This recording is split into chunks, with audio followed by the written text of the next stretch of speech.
do, my people? You know this is Don Tony Teflon, Fill the Issues Guy, Usual Suspects podcast. We are here talking from season 2, and we're going to be talking about the episodes, titles, and we're in a dicey situation there, Phil. Very dicey. Very dicey situation.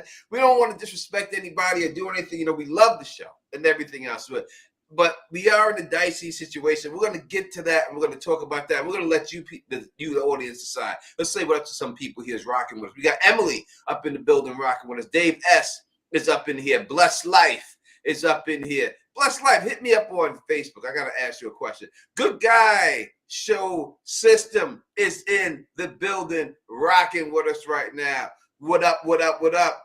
Jackie C is in the building. As always, our supermod extraordinaire is in here rocking with us right now.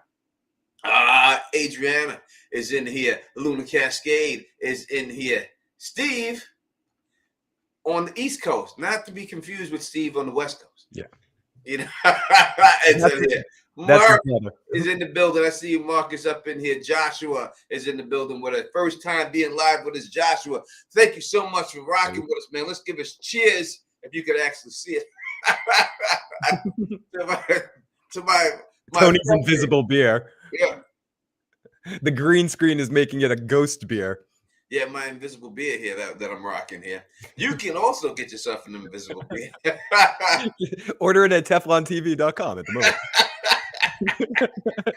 What up, the Songbird up in there? But first, before we get into this stream, let's go back. We just had an interview that went really well. I thought. I think Phil thinks so too. Yep. You know, and let's with Jamie McGuire. I just want to give a shout out to Jamie McGuire and everyone who showed up to watch it. You know what I mean? It was a really good time. He's a really good guy, and it's like, you don't see good guys like that get breaks often, and you can just tell that he is so happy to be in the position he is, which makes me extra happy that he actually is in that position. Yeah, off the show, that smile is radiating and makes you happy, like when you see it, and you feel good for this kid. And he was really awesome. He ran with us, let us come at him pretty strong with bunches of questions, and took it all with a big creepy smile on his face, and even joked about us calling him Jerry Maguire a couple of times by accident. Yeah, and he knew about the Howdy Doody thing. He knew about the Howdy Doody. He said, "Show me the money" when we called him Jerry Maguire. So he was a quick kid, and it was very awesome of him to jump on. And we've been super lucky with the cast so far. And yeah, they've all been great. Every one of them has been great and everything else. You know what I mean? He's just like the rest of them. He's been great too. So I want to give a shout out to the people who actually hooked me up with it. I know they have a podcast. I don't know that their podcast is it's hard for me to pronounce their podcast name. These people making these podcast names all crazy and stuff. I know the girl's name is Elizabeth, and the dude's name is, what is his name? Elizabeth and Jerome. Elizabeth and Jerome, I'm going to have you both on. I'll put your podcast in there. But in the interview, if you go there, the name of their podcast and the YouTube channel is in there. But thank you, because you listen, I've been in with people in its communities that ain't been so nice. And I'm really happy to be there. You know what I mean? And that's just where it goes. And everything else like that. All right, and everything else. But Jackie C said that she missed it. So missed it like that. You know, but that is what it is and stuff like that. Phil, what's going on? I'm reading the chat. I'm really excited. So as Tony was mentioning, we're going to be talking about, or as you can see in the title, the episode titles apparently have been released. We don't have double confirmation, but we're rolling with this experiment that it's been out there. If you Google from season 2 right now, you can follow along. It'll pop up these as the episode titles. Whether this is someone throwing some whatever out there or not, I'm tending to feel like this is real. But Tony, as Tony was mentioning earlier, we have a decision to make. Also released with the episode titles were episode descriptions.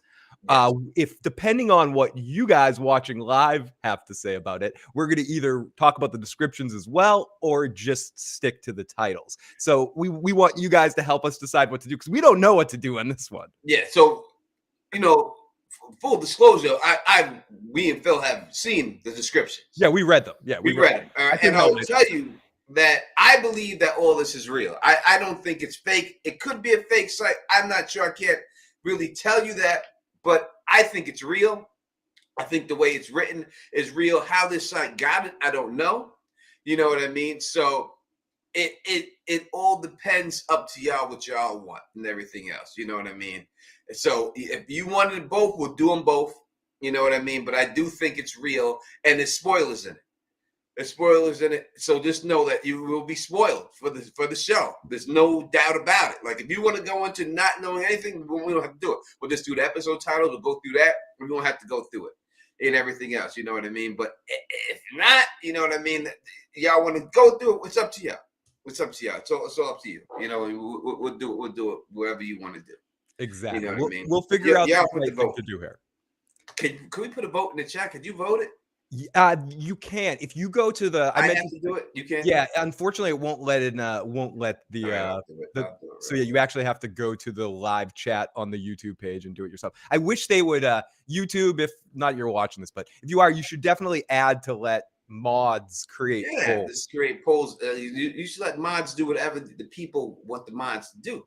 Exactly. But I will go there and I will create a poll for this situation. Real quick, take me a second while Phil keeps you going. No spoilers. Sad it got leaked. I'm not sure if it got leaked. Right now, it's on. It's not shut down. So it's not shut down, and it's actually, again, as I say, these descriptions are on Google. So just if you do not want to be spoiled at all, we'll obviously give you warnings if the vote goes in that direction. But otherwise, if you're Googling from season 2, be careful. It's gonna pop right up. Yeah, it's going to pop up. We realized that. We were thinking, oh, where's this information? It's on this website. And then I just Googled season 2 and the episodes just pop up and it says the descriptions right with them. So be careful if you want to be careful. And before we say anything, we'll give you a lot of pre-warning if we go in that direction. Otherwise, we will just stick to the episode titles. And there's some interesting ones right off the bat in the first episode title. And we're not going to say it yet. We'll get into that in a little bit. But it's the same title as a Lost episode. And I don't know if that is going to have any meaning to what the episode is. It's a Jack episode. And we'll get into that when we break down the episode a little bit, but it is the same title as a Lost episode, so they're leaning into that curve right now. All right, so we got the poll is up right now. I did that. All right, let's just show it on the screen. Let's go right to it. All right, so we're gonna put this up here. This is what it says from season 2. This is the site tvdb.com right here. and if you're going online, the tvdb.com. All right. So let's get a first episode, Strangers in a Strange Land, which makes perfect sense to me because we see the bus pull right up. Yep. And that is also the Lost episode title. Strangers in Strangeland is the 9th episode of the third season of Lost, in the 58th episode overall. The episode was written by blah, blah, blah, blah. It's the first. I'm just trying to see what happens in this episode to see if in the flashback, Jack meets a local woman. Oh, it's the one he gets his tattoo. He gets a tattoo. Jack gets, if anyone remembers the episode, Jack gets a tattoo. That's the episode of Lost it is. I don't know if it's going to have any significance to using that title, Tony, but it is worth mentioning that. Well, I think that since these are the creators of Lost, I think that they probably did it on purpose to harken back to where they got their stuff from. Yeah, absolutely. You know, so Strangers in a Strange Land makes sense to me that would be there because obviously we have these new people who are in a strange new land. Episode 2, which airs on April 30th, is The Kindness of Strangers, which would be, I would think that episode 1 will probably focus. You got to get the backstory. So you still got to deal with Tabitha and Victor. You still got to deal with Boyd. You got to deal with all that. So I think that them just getting there is going to last maybe 2 episodes. Yeah. And the first 2 episodes will probably be delving with the fact that these people are there. And it will also get into the aspect of seeing how all of our people that we've known in the town so far treat these strangers. Donna will probably invite some to live in Colony House. Some friendships will be made, all of that. Because I do think the first episode is going to feel more fish out of water. I think if we're going to take these literally, Stranger in a Strange Land talks about these new folks in a new strange place, and also maybe Boyd returning to town and going on a strange mission. The kindness of strangers expands on that, and could, as Tony was alluding at, I think likely it will be a big new people episode. I think that first episode will introduce them, but we'll mainly catch up with some characters, get Boyd back in town, that kind of stuff. And I think episode 2 is when we're going to really meet our new people and spend some time with them and get to know them. And so this is why I think this is right. Because if I'm on the From group on Facebook, and if you have a chance to join the From group on Facebook, do so. Right, it's a really good group, the private group. It's a really good group and a good group of people and Absolutely. stuff. Right, I'm on that group, and there's someone in that From group who said that they seen the first 3 episodes, and that wait till we get to episode 3, and he said that the episode name was Tethered. Oh. So that's why when I seen this, I said, I think this is real, because that's what that person said. And that's what we have here for episode 3. Episode 3 is Tethered.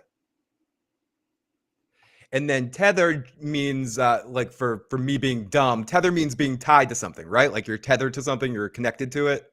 That's what it means, right? Tether is we tied to something. Is that what it means? I'm an idiot. I got to look it up. I think so. I got to look it up because having to look it up. I know that's what it is. Yeah, I'm sure, right? Like there's no other meaning to that. Tether definition. There's definite, but yeah, I'm making sure I know. Tether, tie with a rope or a chain to restrict. A train, so as to restrict its movement. Or use a smartphone in order to connect a computer or device. So tether it is. I feel dumb that I needed to check, but it's better than being wrong for an hour and then someone in the live chat being like, "That's not what tether means, Phil."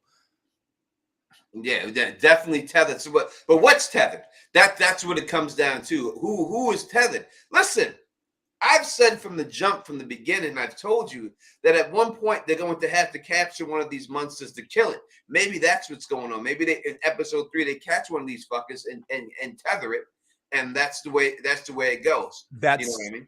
That's certainly possible. You could also say, Tony, that the word tether describes their whole situation. Being tethered to this town, being stuck to this town, no matter what they do, they only have so much room they can go, but they're all connected, just like an animal connected to a leash or a chain of some sort.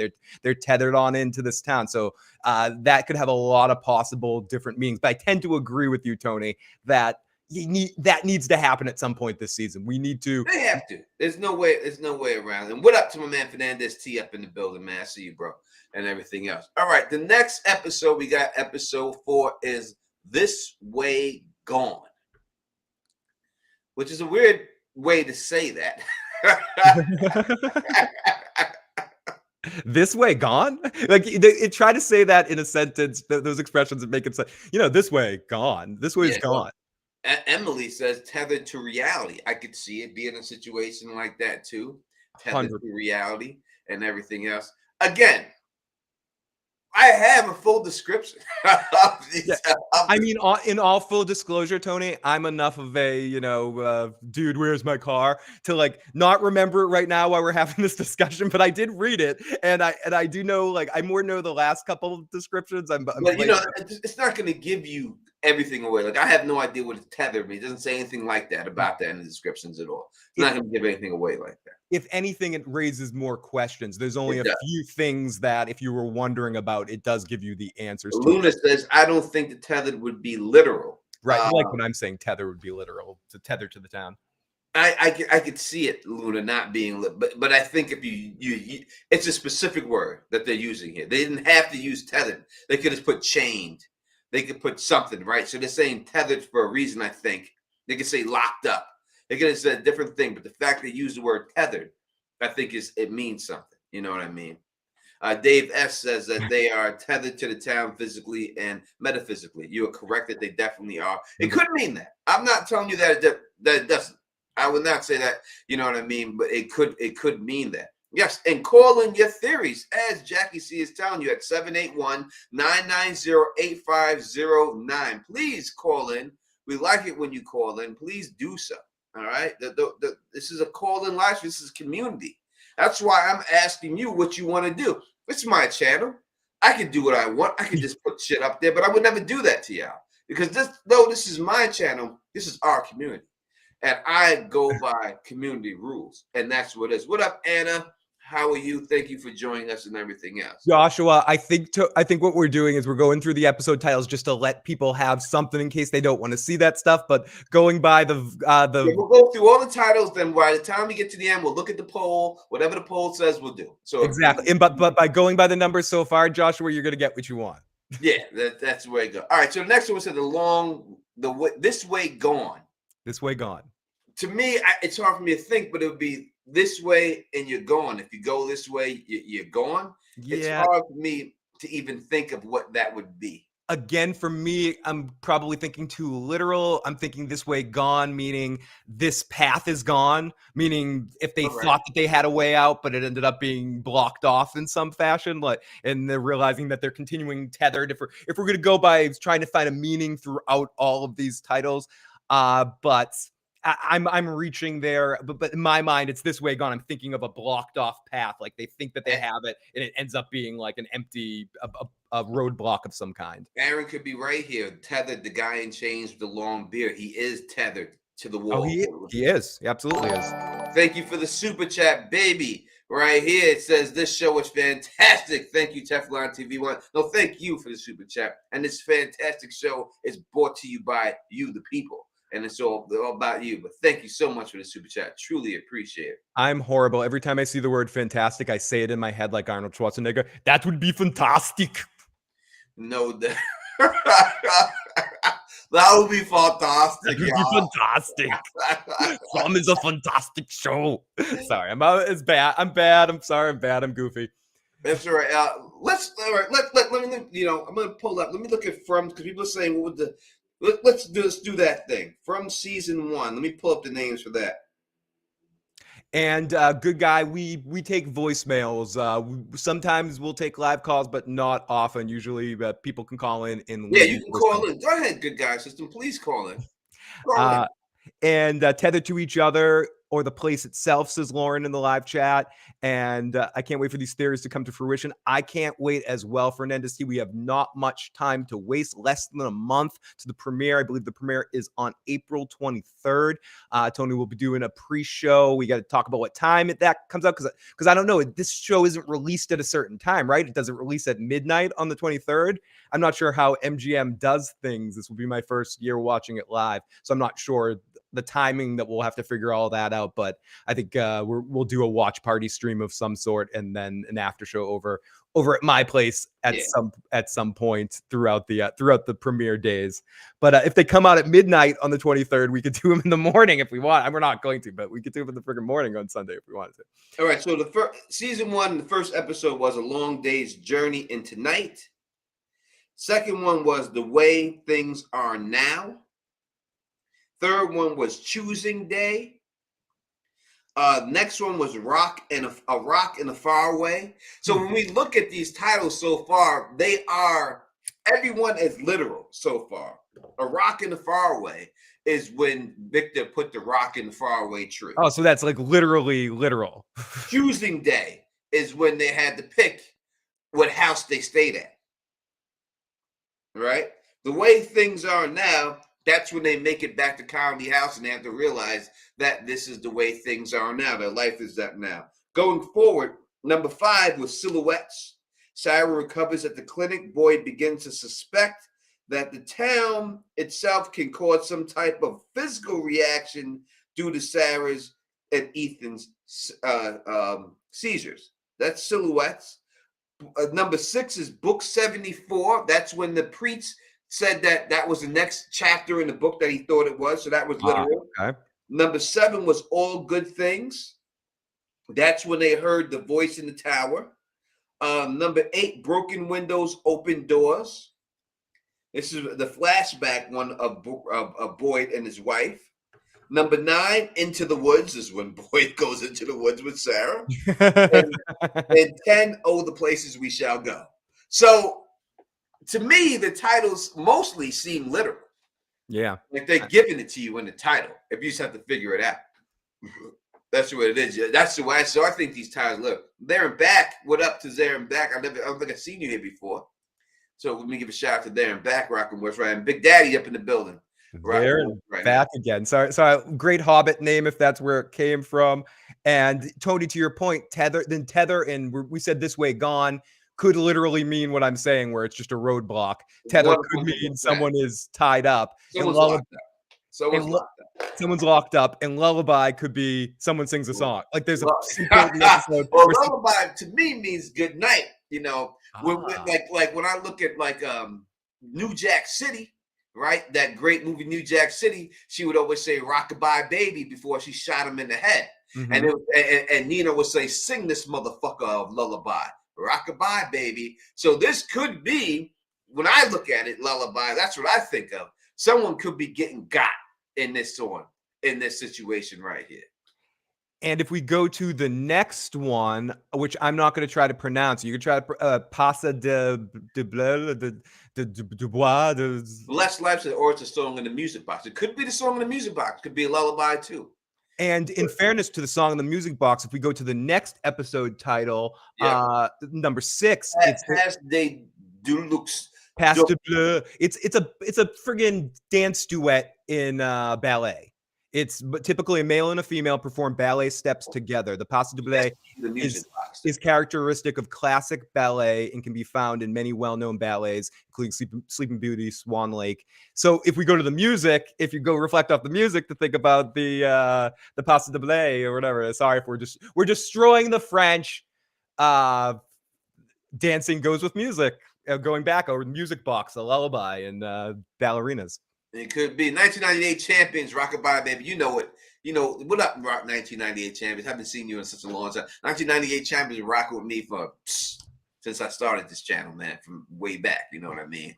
And he's talking about the 1998, the greatest team in baseball history, the 1998 Yankees, if y'all don't know what that means. All right, let's go through. I'm going to give Phil gets all tense when we say stuff like that.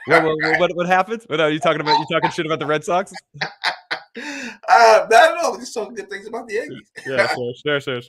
Hey, I'm a Celtics fan. Oh, wait a second. Good guy. System. He says, Tony, I don't know if I can trust your theories after watching your Game of Thrones videos, man. Well, let's take a look at it. Good guy. System. I'm being honest with you.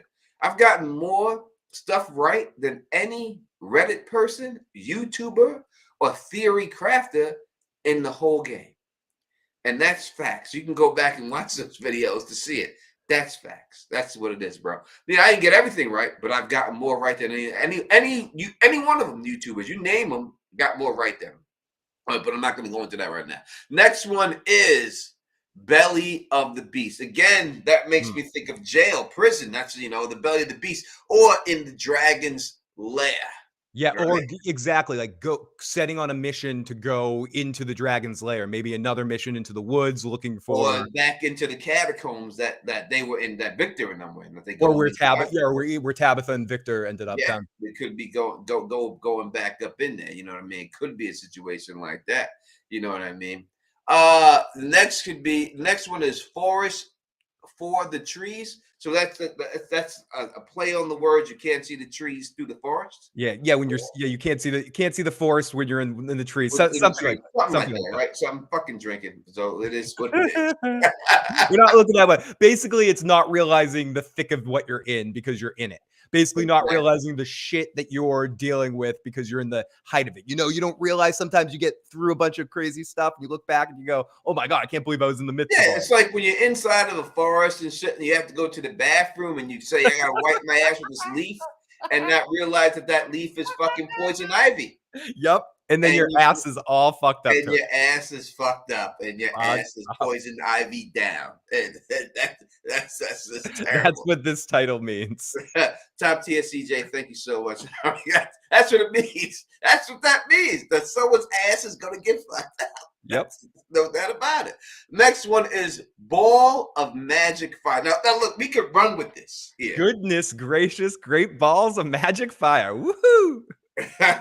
No, listen, good guy system. I love you. Don't think I don't love you, man. I got nothing but love for you, man. I just talk it, man. Don't make it up.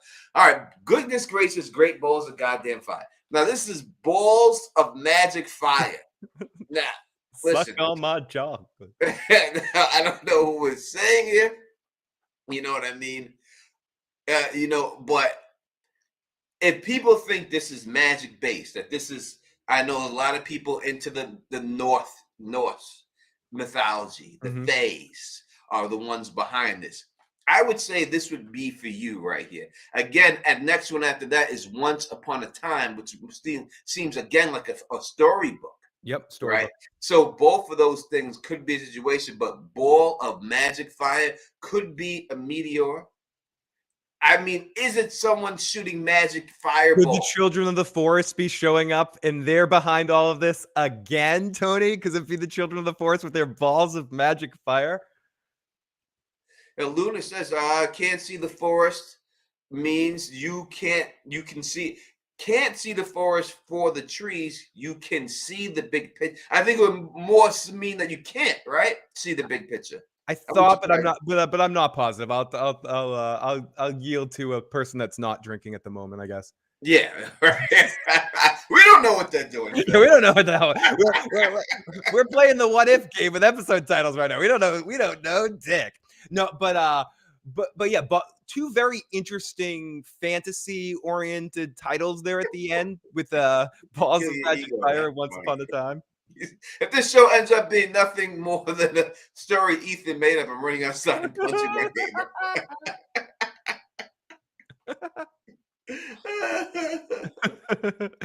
Dr. Strand or D Strand says it means you're getting lost in the details and are failing to see the bigger picture. Okay, so it's not so much what I was saying, like when you're in the midst of it, not seeing the bigger picture. Okay. So. Songbird is in the building right here. And Songbird is saying these titles sound like they're all going to fairy tale myth route. Listen, as I said, if you are, I'm be honest, I don't believe in that. I don't think it's there. But as I put up my videos, if there's stuff that points in that Norse direction, I will always tell you that.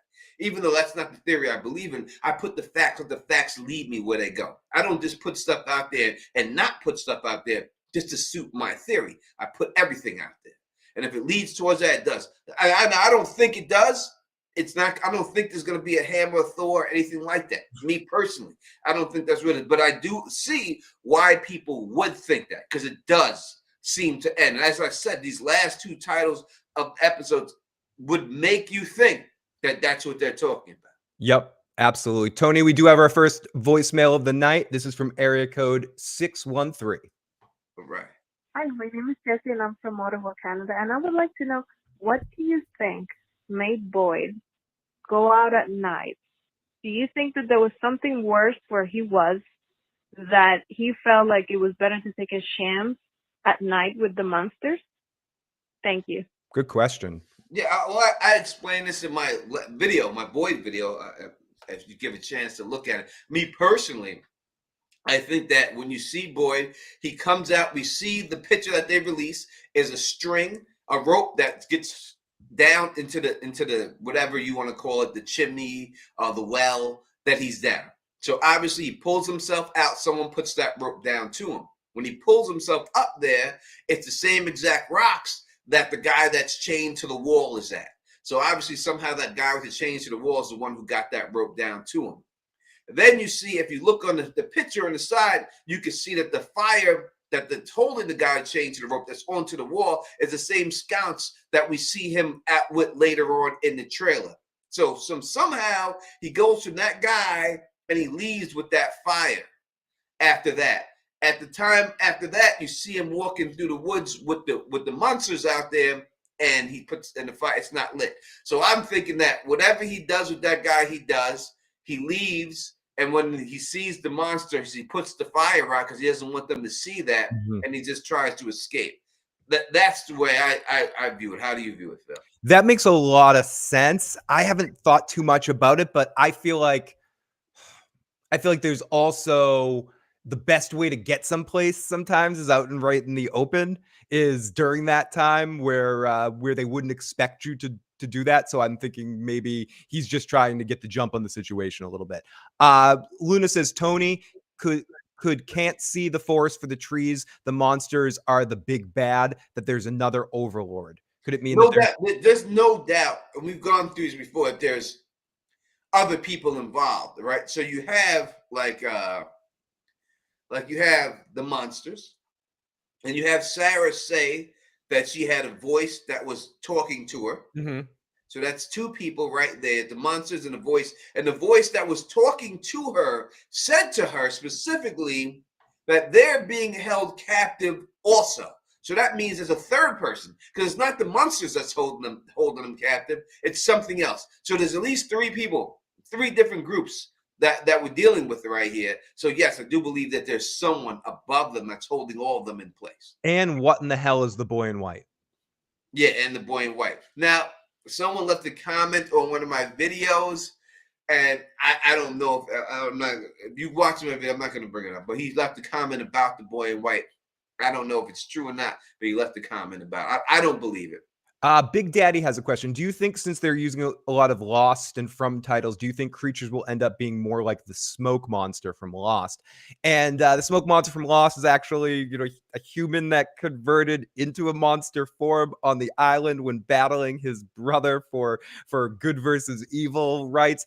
I don't know if they're going to end up being more motivated characters of some sort. I do think it's going to be different than Lost in the sense of, I don't think, but maybe Jacob is the boy in white, and maybe something else is the man in black smoke monster that is the head of all of this, that controls everything. So there could be a dynamic of, and again, I'm just making this stuff up, I don't really necessarily even believe this, but the boy in white could be, for Lost people, Jacob-ish. And then there could be a Smokey somewhere along the way that could be some other character, that maybe it's the voice that Tony was just talking about, maybe it's something else. But I do think there is some overseeing entity of some sort. There Yeah, has to be. I think that this is an experiment. As Jade said when he first got there, he thought it was some type of escape room. I think he's not wrong. They do have to escape. It's just a town, not a room. And I think it's more of an experiment. I think the boy in white was one of those experiments who got away, and they're trying to track him down, and they can't track him down because he has the ability of the faraway tree in his body. The boy in white can just teleport. And I think that's why they can't catch him. So they're trying to get Sarah and everyone else, the people, to bring him back in to catch him and stuff. So that's what I think. I think it's all just an experiment, all this type of choice. You hear him say it, Jim say it during the trailer. He says, like, what if this is just some game, right? And everything. So it is, to me, that's the way it goes. So I'm gonna look at the. Can I pull this up? I can tell you if you can't At look the at it. poll. The poll. What's the poll saying? Well, 75-25 right now. 74-26. That wants us to say the descriptions.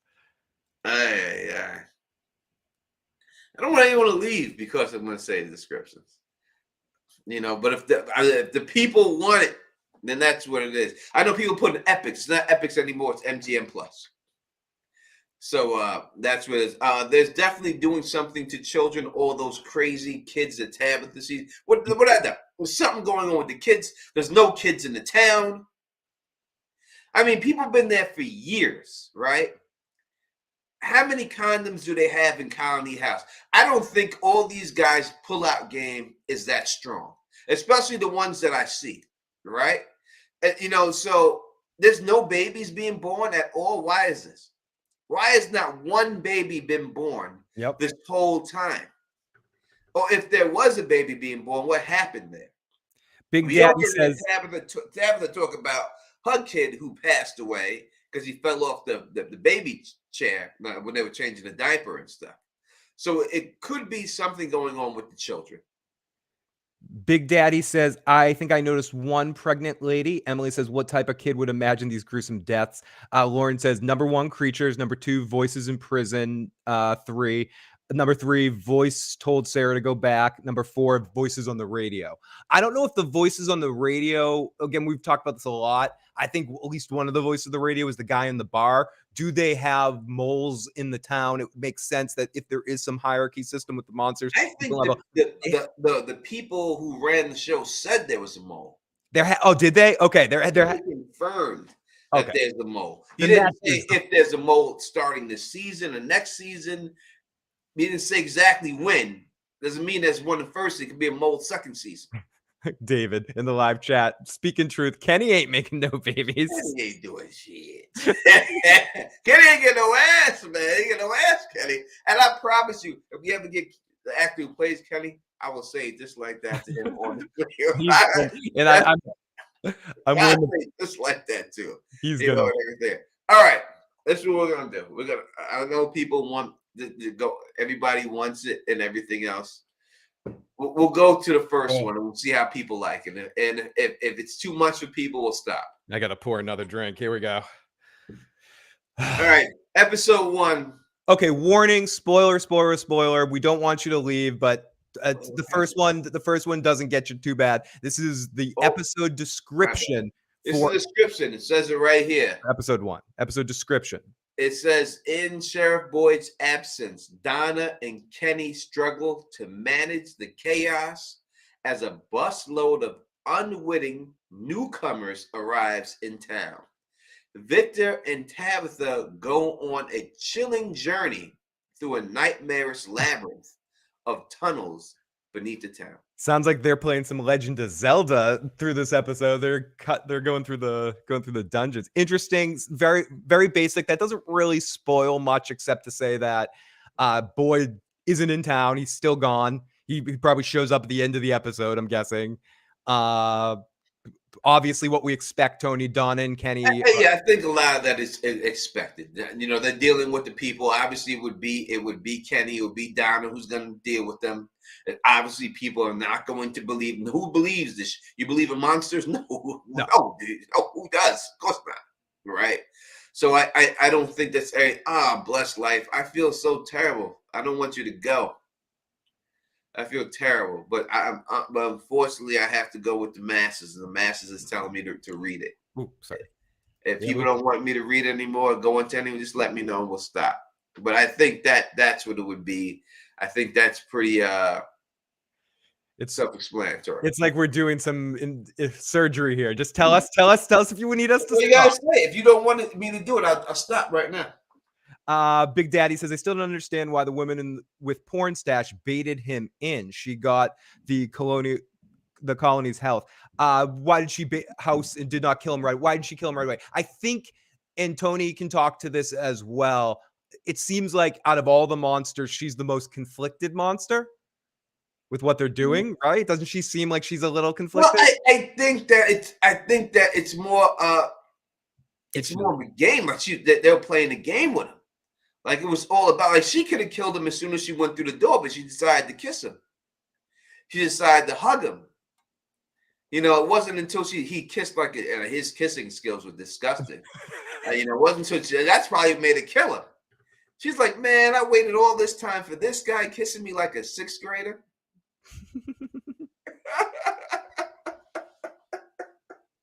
And everything else, that. That's the way it seems like that. All right. Luna says she doesn't want us to read the descriptions. I mean, the descriptions are out there in public. Luna doesn't want us to read it. I don't know if it's real. This is the whole thing that we're going off of too. You got to understand this. It could be bullshit. This all could be bullshit. Every one of it could be a lie. We don't know if this is real. We don't know if this is the truth. We just know this is what this site is put up, and that's what we're going on and stuff.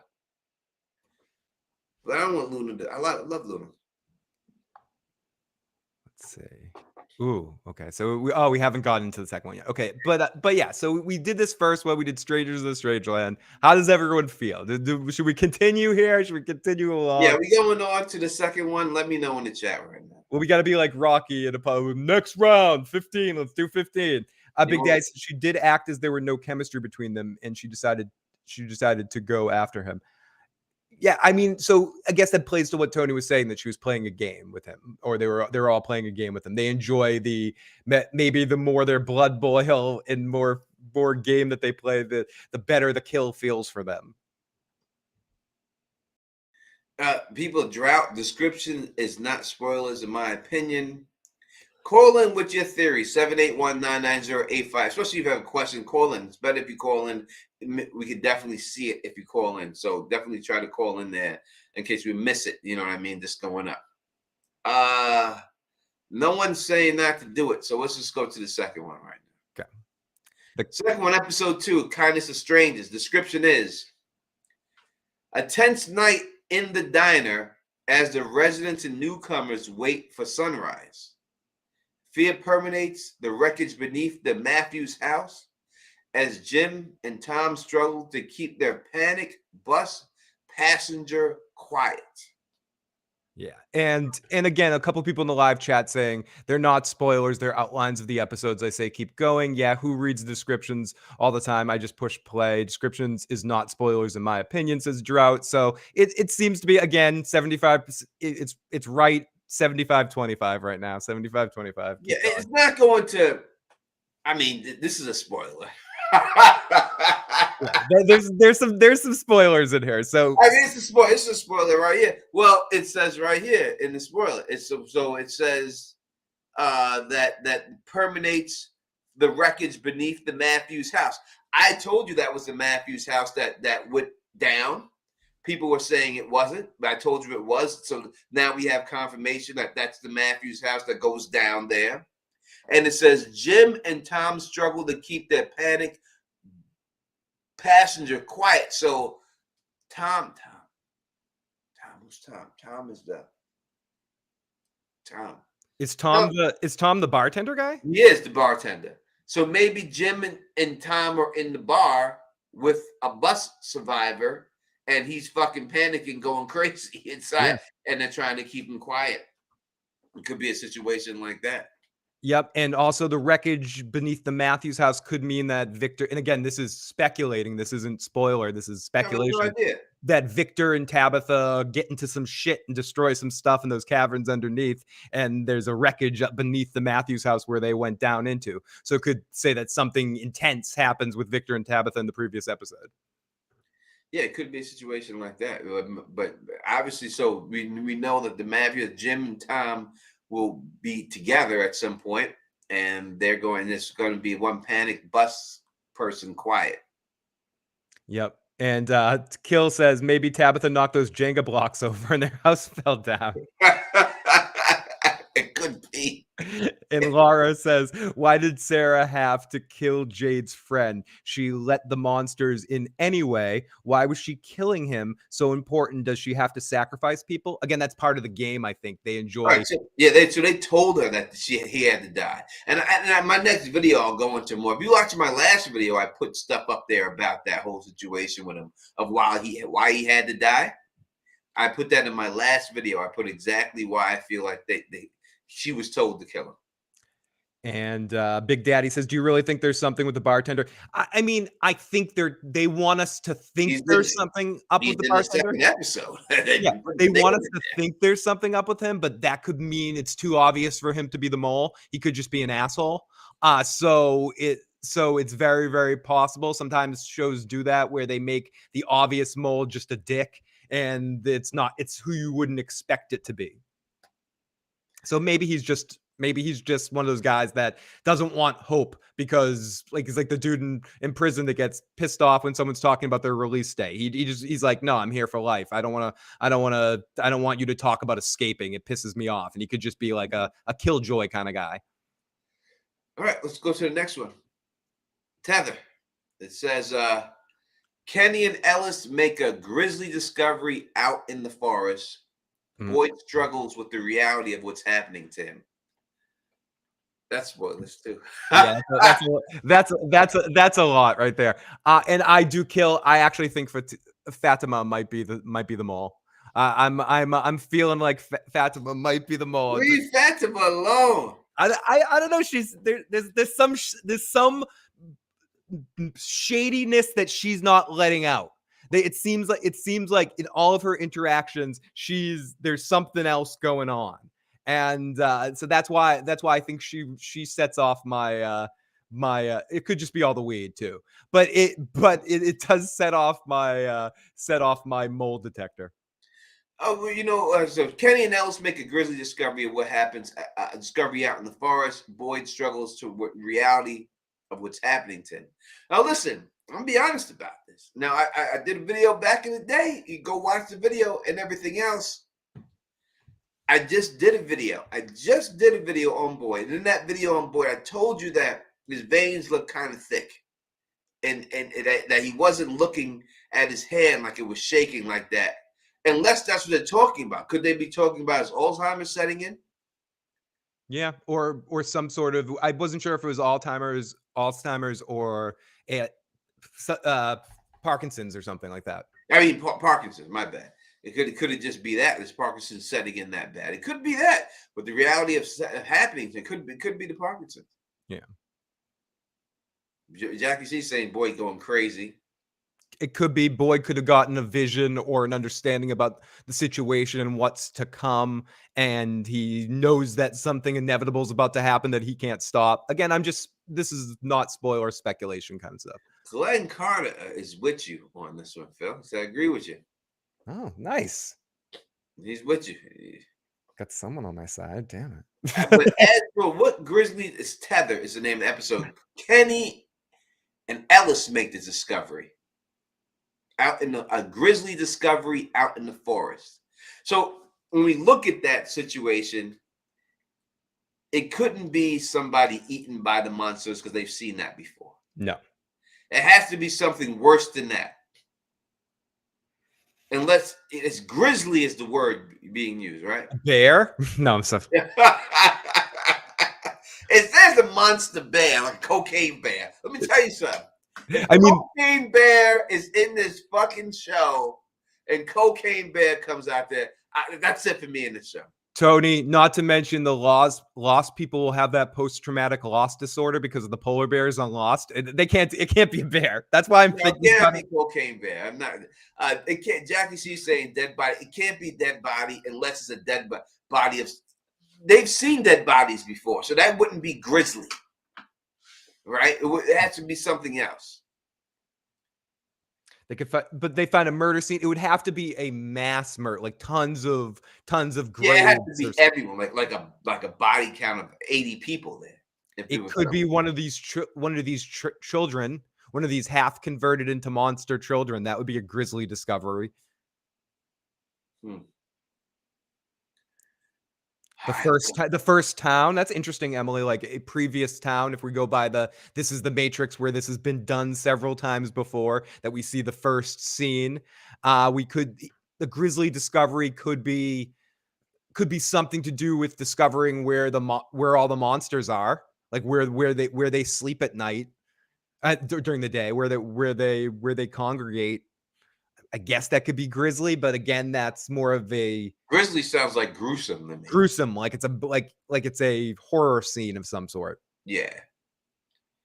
All right, next one says This Way Gone. It says, as Boyd's condition grows more alarming, Sarah returns to town, puts him in a difficult position.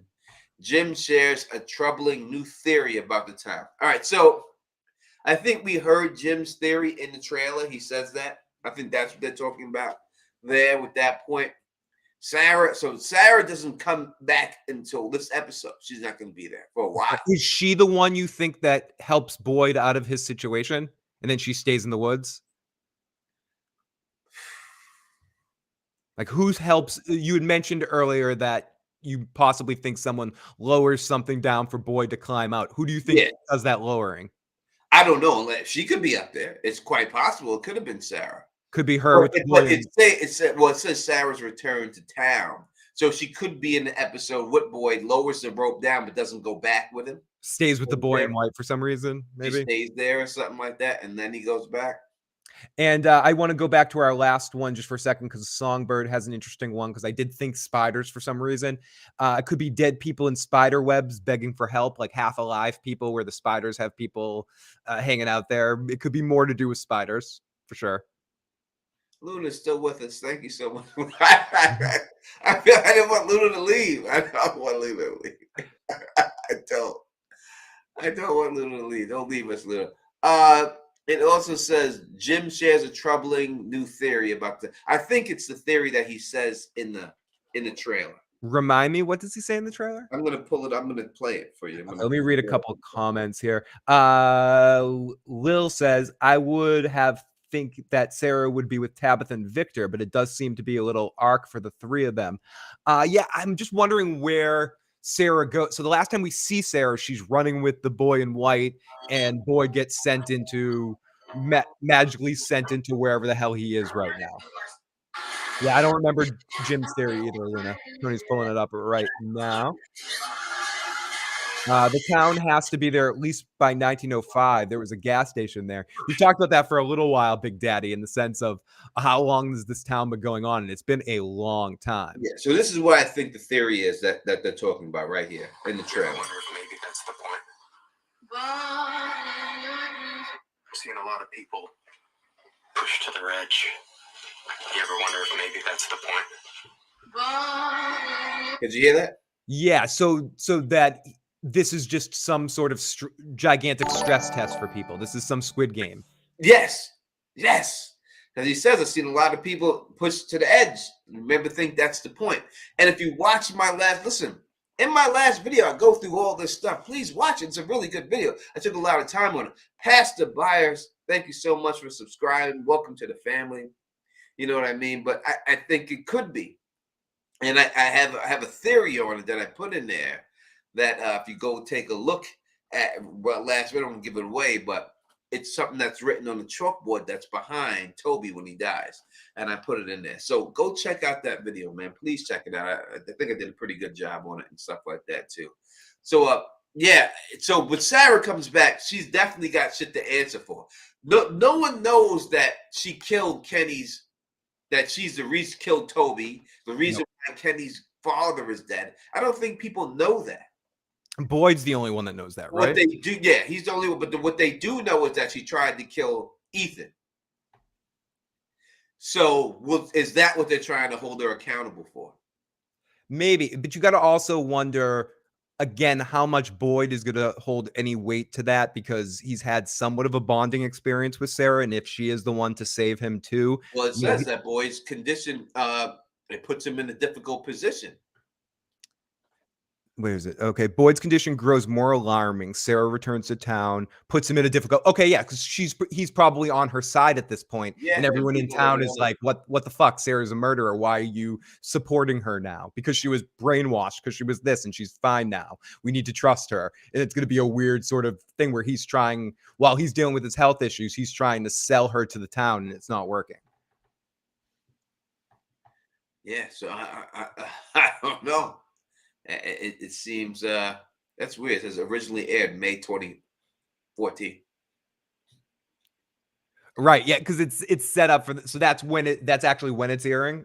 Yeah, I guess so. Okay. Oh, we got a voice. Yeah, May 14th. May 14th. Let me mute this for. You're muting yourself?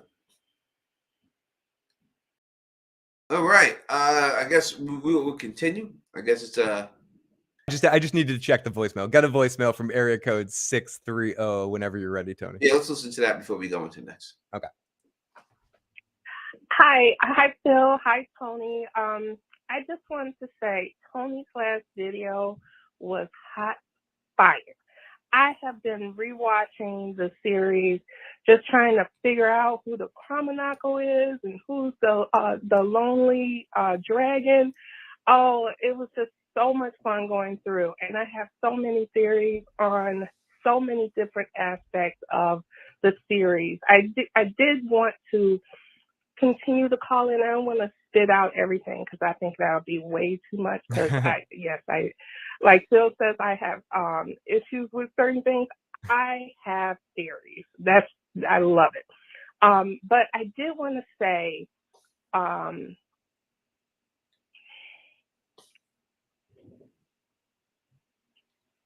Wow, that's some hype. That's a long pause in We're between. building the hype. We're building the hype. It's still building. It's still building. Oh, I think she got cut off here. Oh, all right. Well, first, listen, when she said hot, I thought garbage was coming behind the boy. Yeah, no. Please call in and finish. I was nervous. I got nervous. Yeah, especially when I said I had to check it. You're like, oh, this might be going in a bad I direction. got nervous, but thank you so much for supporting the video. Wait till you see part 2. His next video I'll drop will be part 2 to that video. And I got even more stuff for you with that, everything else. Yeah, you got cut off. Please call in and ask your question. Finish up. All right, we're gonna go. We'll go to the next one. So what to Lullaby, right? Is it this one? Oh no, yeah, the Lullaby, yes. Lullaby issue says this: Sarah must face the music as word of a return spreads through town. Victor and Jade strike an unlikely bargain. Interesting. That is an They're gonna interesting, kill fucking Sarah. interesting pair. Maybe. They're gonna kill Sarah. I think, but do some crazy shit. If you think about those two people coming together, the kind of crazy shit that they could come up with, it's pretty ridiculous. They're going to be a very fun pair in episode Lullaby. Well, it says that Victor and Jade strike an unlikely bargain. For what? Maybe they're at opposing forces in what to do on something, and they decide to work together. Well, we knew Jade was looking for Victor because he was in the picture. Yep. And with that guy in the picture, and then we know that the whole in the trailer we see some guy come through the door with the book and open it in front of Jade, and Jade jumps back. So is it some type of I don't know. Yeah, I mean, for me, I think that have we seen them? Okay, let me think about this. Have we seen them have much interaction up until this point, Tony, that you can remember? They had no interaction. Never even seen each other, I don't think, in person. So Jade is going to find Victor amazingly entertaining in the sense of the information he can ascertain from him.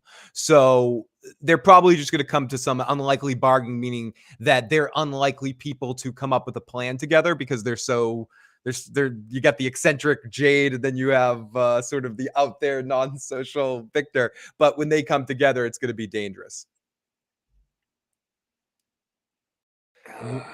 Why do you think the kids with Tabitha are bolting? Do you think they're sensitive to the fact that Thomas Dead is?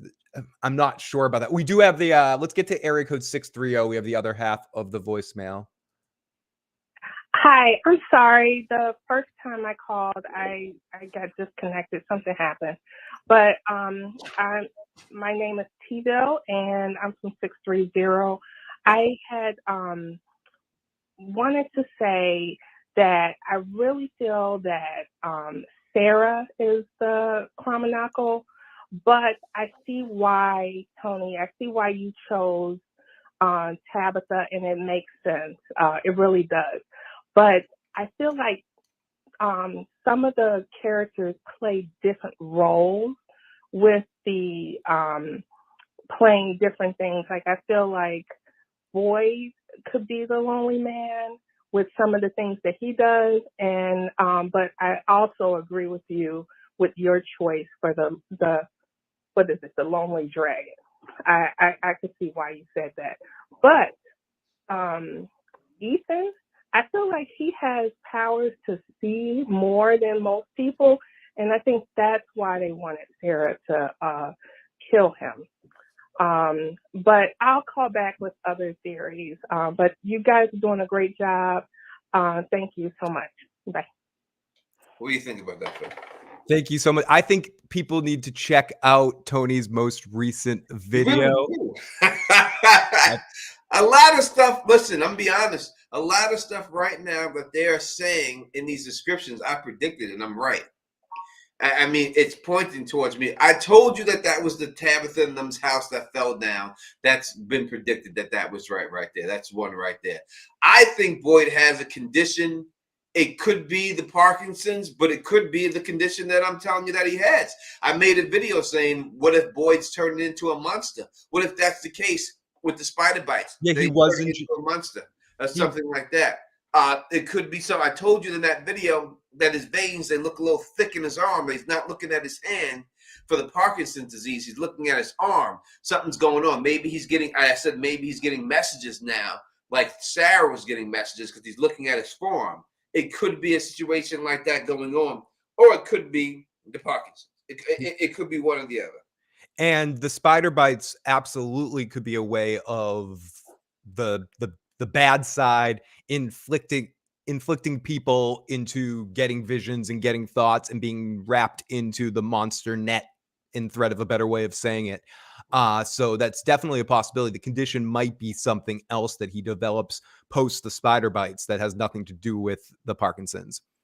So again, Sarah must face the music. So maybe we have a trial of Sarah. Yeah, it's gonna be the Matthews are gonna want her in the box. Could we have a trial?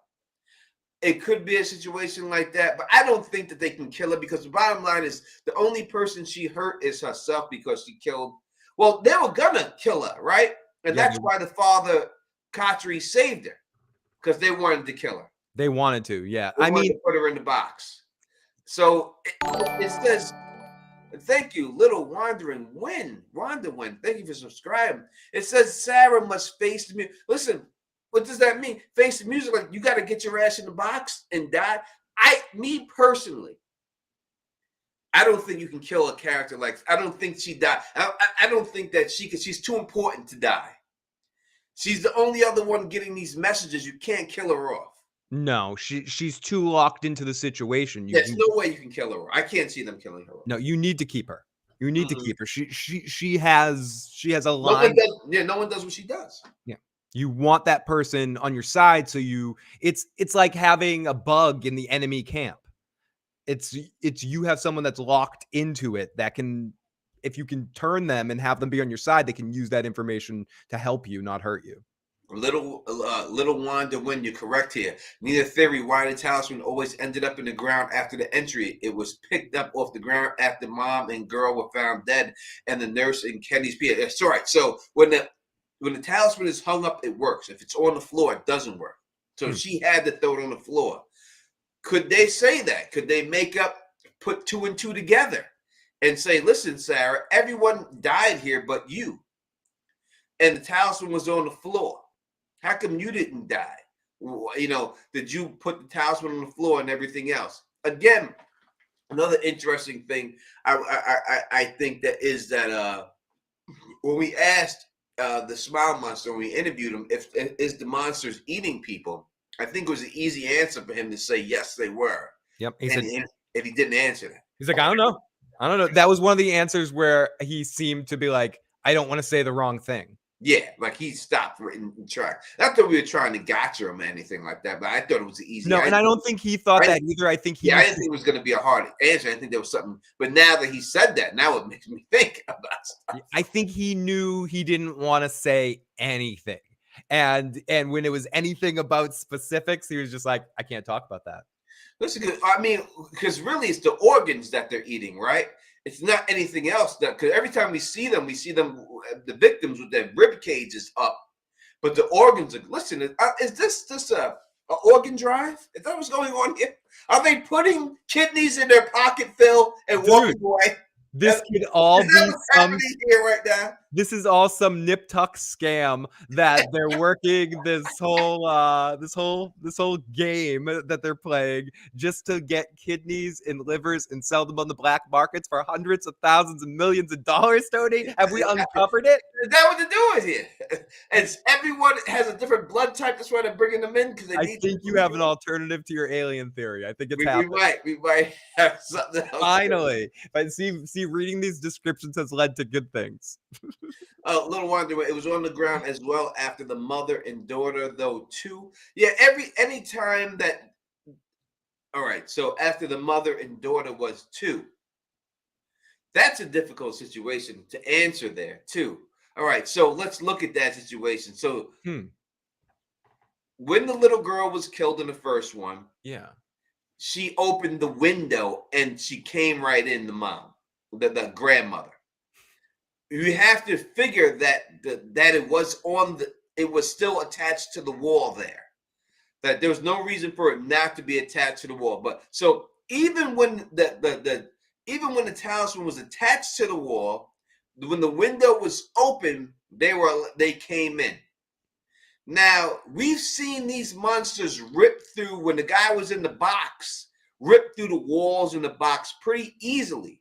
So you would have to say that they could rip through those walls and the glass, no problem. Easy. Yeah, But easy. they choose not to. So if it's the talisman on the wall, then how come in that house they were still able to get in? Yeah, I mean, when the window was open, as little Wanda, when the little Wanda when it's sang. we've talked about this before, Tony. It might have to do with the rules of the game, but who knows that in that situation, like a vampire, when you invite them into the house, it negates the power of the talisman. And in that situation, wasn't Pornstash the one to open the window? And she came in all cool. I don't know if the little girl invited her in. She just opened the window, and that old bitch came through the window. Yeah. Yeah, in that other situation. She didn't say come in. She just opened the window, and but there wasn't a talisman. There wasn't a talisman in that first situation, though, right? Well, there was a talisman in the house. Oh yeah, there was.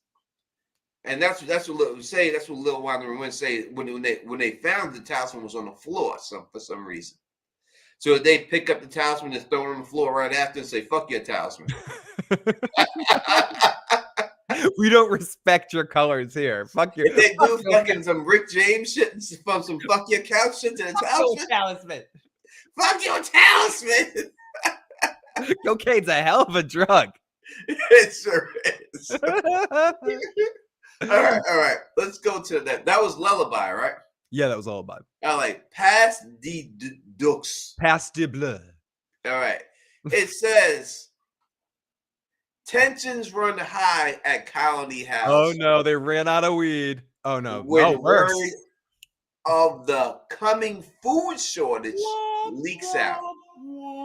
A night at the clinic takes a terrifying turn. Oy vey. This is a big one, Tony, and a big one that a lot of people, if you read message boards, if you read questions, a lot of people have been asking about the food. And how do they keep getting food? So if how these peaches keep coming, you know, all these years, and now all of a sudden the peaches, they ain't there no more. Fuck, what are they, just the endless supply of DiGiorno going on here? Like it's not delivery, it's DiGiorno. Pancakes and shit with maple syrup. Yeah, like is that arriving every day in a package? How's Miss Butterworth pulling that shit off? Is there a storeroom that just exactly? Where's the Mr. Butterworth? I don't see it. Yeah, I don't understand how they got these things. You know what I mean? Exactly, Lauren. The food makes me think of Survivor, like it's a game and they're giving them food and then they're going to decide. They're giving them a certain amount, right? Yeah, they're giving them a certain amount of rice to survive, and because they weren't really struggling to try to get out of the town too much, but now that they're trying too much and they look like they might be able to make an effort, now they're going to take away the food to add another challenge to it. Yeah, so tension's running high. It says specifically at Colony House. Yep, and literally, Big Daddy, the Hunger Games, literally. And then there's a night at the clinic, which takes a terrifying turn. So someone goes to the clinic, so we have to assume that it's Kenny's chick is in there because she's always in there. This clinic's been fucked up again. So this is twice the clinics. Something's going down at the clinic. Adriana saying most people are there on a road trip, so they pack. What road trip do you go on, Adriana? I don't be packing food like that. I pack a bunch of like Famous Amos cookies and Pringles. I mean, when I go on vacation, I don't take food. I take snack food, Tony. I take some snack food. I don't. Me personally, I stop if I'm hungry. You know that, but I ain't packing food with me. If I go to the airport, I buy stuff in the airport to be on the airplane. But I don't pack a lunch. I'm like, hey, we got to take a cooler of food with me. Like we're going to the beach. We got the cooler. We got little sandwiches and those little juice boxes and stuff. Yeah, food for a year. Sure, Joshua. Possible a dance for two people. Maybe Christy's girlfriend might die in the clinic, attacked by the monster. So Might be. That sounds rich. It's a dance for two. And exactly, Jackie. That's what I do. I bring chips, water, snacks, that kind of stuff. Not full on groceries, especially if I'm going on a road trip. I ain't got a fucking chopped meat with me. no, exactly. No pancake mix. No, I don't got fucking Mrs. Butterworth with me. Fucking about the Eggo waffles. No, like I said, I got some famous Amos and some fucking Pringles and shit, you know? Yeah, so maybe some popcorn if you like. Yeah, some smart food or some shit, you know? Some cereal. Big Daddy, if I go on vacation, I take pancakes. Exactly, Big Daddy. Yeah, that's the first thing I pack is the pancake mix. Yes, we're going to Florida. Make sure you got the waffle mix. Yeah. Tony, we're going to the Cardiff Roads. Make sure you pack that pancake mix. You got the Belgian waffle mix with you. I'm bringing it. I'm bringing it in my suitcase. I'll bring the Belgian waffle mixer. You bring the espresso machine. Make sure you have it. We got whoever, I'm just playing. We're not making fun. I don't want anyone to think. No, we're having a good. We're having a good time. Come on, don't get mad at us. Yeah, we're the only one we're giving a hard time is Kenny. He's the only one we're giving a hard time. Gets it. All right, so I'm going to say this right now. Before, obviously, I've looked at these titles before. I looked at the descriptions and everything else. This next one is a major spoiler. Yeah, this is the one that if you're sensitive, you may want. Yeah, if you want to stop right now, we can stop right now because this one truly is a major spoiler. It really is. It's really a big one. Yeah, we want to warn you ahead of time. Extra. Weird Al is telling you if you don't like spoilers, get away now, guys. This is the time. This is the time. Yeah, this is a really big one, without a doubt. Here we go. So if you don't want to know something, this is gonna say something here that I don't know, but it's gonna be a big spoiler. So if you don't want to listen to the spoiler, this is the time right now. The next one's when I've seen it, I was like, holy shit, and so definitely going to be something going on here on this one. So fuck it, let's do it live. Let's do it live, Fernando. Let's do it live, Tony. Here we go. Now again, you did it live. You see that? Listen, this could be all fake. I don't. We have no confirmation that this is real. Yep, absolutely. Whatsoever. So I don't know if it's real or it's not. But this is what this says. Belly of the Beast. It says, Boyd and Christie seek to capitalize on the apparent death of the nightmare creature. What the fuck is the nightmare? Sorry. Jim finds an unlikely ally in the volatile Randall. But the thing that I'm saying is they said the apparent death of the nightmare creature. Yeah, what again, I don't know. Nothing spoils anything except there's something called a goddamn nightmare creature, Tony. What is the nightmare creature? I don't know what the nightmare creature is. I mean, we have specifically had the guy on the show, the Smile Monster, and he said that they call them creatures. Right? Yeah. So that's right. So it's one of them. Or it's a new one that's a different level of creature that gets into people's nightmares, or the person that, okay, it's the thing that controls what Sarah sees, what Boyd's wife saw. Like, it's the nightmare creature is the one doing that. I mean, listen, it says Boyd and Christie seek to capitalize on the apparent death of the night. So this happens at the clinic. One of the monsters die. It says apparent death. Apparent. So we're not sure if it's dead, but listen, I've said before that one of these motherfuckers had to die, but it seems like somehow they kill him in this episode. Apparently. One of them dies in this episode. Why would they say dies? I don't want to be this guy, but why would they say apparent if it's actually dead? So no, it's not dead. It's apparently dead. Yeah, somehow he's stunned. They stunned him. They did something with him. Yeah, it jumped out of that body into something else because it's something happened here, and it's Boyd. So we know that was Boyd in the clinic, not his girlfriend. Maybe the girlfriend's there, but it's Boyd and Christie. So again, what do you think? Do you think that could be it? The nightmare creature could be the one that haunts Sarah and haunts Boyd's wife. I think it's one of the monsters because Oh, it's Smile Monster. specifically one of the Yeah, monsters. because Smile Monster said that they call them creatures. That's what they're known as, creatures. That's what he said during the interviews, that they're creatures. So it's one of those people. So he's the smiling monster. Another one of them is a creature. He's Another a one smiling creature. Another one of them is is the nightmare creature. the nightmare creature. Who And is the nightmare creature must attack them when they're in there, and they figure out a way to kill it. Or Tony? Do you know who the nightmare creature is? The goddamn milkman. Because the milkman was a nightmare It could be the milkman. the milkman's a freaking nightmare. That guy, the milkman, fathering lots of children across the world. T-Ville 1 says, Tony, you're gonna go over the creature's behavior. We could do that, no problem. Yeah, that could be next week. We could do it for you. Do it live. This is a spoiler. Obviously, we have, if this is true, we have confirmation that one of those creatures is going to get killed, Yep. or one of the creatures is going to get captured in some way. Exactly. And I think, and they're going to capitalize. The They Boyd said seek to capitalize on their apparent death. So that means this is what you got. Maybe that you got to dissect these fuckers and see what's going on here. We've been talking about that for a year. We got to see something like this, and this is their opportunity to do it. And Songbird says, but it says death of the nightmare creature, not nightmare creatures. Yeah, so it's just the one. It's Yep, one. yep. One of the creatures is named Nightmare. It's like the smile creature. This is the nightmare creature. Has Ethan called something nightmare in one of his stories? I don't know. I have to go back and check. But yeah, Boyd and Christie seek to capitalize on the apparent death of the nightmare creature. Jim finds an unlikely ally. Adrian, thank you for subscribing. Who's Randall? Randall must be one of the new characters. It's one of them. In the volatile Randall. Volatile. So he must be some guy who thinks he's tough.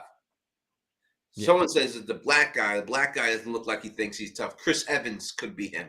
Yeah. Discount Chris Evans could absolutely be Randall. That guy looks like he's going to be fucking trouble, Tony. It could be Chris. It could be that guy. Could it also be Duck Dynasty? It could be Duck Dynasty too. Yeah, Randall could be that dude. That guy looks like a Randall. That guy sure looks like a fucking Randall. Yeah, but it's unlikely ally. Exactly, Kill. ZZ Top seems like a Randall to me. Yeah, it's got to be someone in the town. ZZ Top's not in the town. Oh, true. It says unlikely ally, so it has to be someone that Jim knows is a piece of shit, but then someone who they decide to get along for whatever reason. Grandma creature. Omar says, "Yep, LOL, definitely Duck Dynasty." Yeah, ZZ Top, Duck Dynasty. I'm not sure what I'm gonna call him yet, but whatever. You know who I'm talking about. But yeah, this is the nightmare creature is the big one here, Tony. This is the. Well, I think the death is what it is. The death. Just another. I guess I'm thinking that the nightmare creature is. I definitely think you're probably right, but I'm like, is the nightmare creature a different kind of creature? But you're probably right. It's just the name of it. I think it's the name. Either way, it's capitalizing on the apparent death of it. Yeah, because it's. Well, let's go through it again. Do they have it in capital letters for the name? Yes. No, not all capital letters. Just it's the first one, Nightmare. First one, nightmare creature. Capital. So it has to be his name because they have the N in the capital letter, right? It would just be a lowercase if it was in the nightmares itself. So Boyd and Christie seek to capitalize on the apparent death of the nightmare creature. Jim finds an unlikely ally in the volatile Randall. Must be Chris Evans, says Luna. Yeah, it has to be Chris Evans. I would think it would be him. That was like that was the big one, I think. Yeah, I think out of everything in this, the biggest one for me, even the next ones that we're going to finish off here, the biggest one was the death of the nightmare. Yeah, someone died. That they were able to kill one of these. They were able to confirm, to your point, that they were able to confirm the capture or murder of a possible monster to be able to investigate more about what the hell they are. All right, let's forest for the trees. It says, in their pursuit of the truth about the town, Jim and Randall hatch a dangerous plan. Meanwhile, A new form of terror is brewing. Jesus fucking Christ. Okay, this is not spoilery, but this is, oh my god, I can't wait to see what this episode is. Yeah, no doubt about it. This is a game. This seems like it's a game-changing kind of episode. Yeah, this seems like something's going on. Jim and Randall are gonna blow up the goddamn town, and Jim is like, this Randall guy's taking it too far. Like that. This is what have I gotten myself into? I've made like Job on Arrested Development. I've made a big mistake. I think it's gonna be a situation like, especially, I don't want to jump ahead, especially when you look to the next episode description as well. A new form of terror is brewing. Is brewing. Completely new form of terror. Daytime attacks. Yeah, the new form of terror is brewing. Big alien boss is coming, says Jackie C. This show is so insane. I love it too, Tyler. I can't wait. These descriptions don't give me answers. I was saying, we're not giving you answers. That one was a spoiler because you know it. That's the only one. That's the only one. Other ones just giving you descriptions. I don't know what the fuck is going on, dude. Otherwise, dude, it's like just more and more fucking questions. The pursuit of the truth of the town. So they're trying to figure out what's going on in the town, the truth about the town. Town flashback, possibly? Jim and Randall hatch a dangerous plan. So Jim's got to be the driver of this. That something that's going to make them find out the truth about the town. What could they be trying to fucking do? Tony, in fairness, we're gonna pick it apart more afterwards, but I feel like to truly break this one down, we need to look ahead to Balls of Magic Fire, and I'm just going to read the second half of that. And we're going to get to this one for real. Let's do it. Let's do it.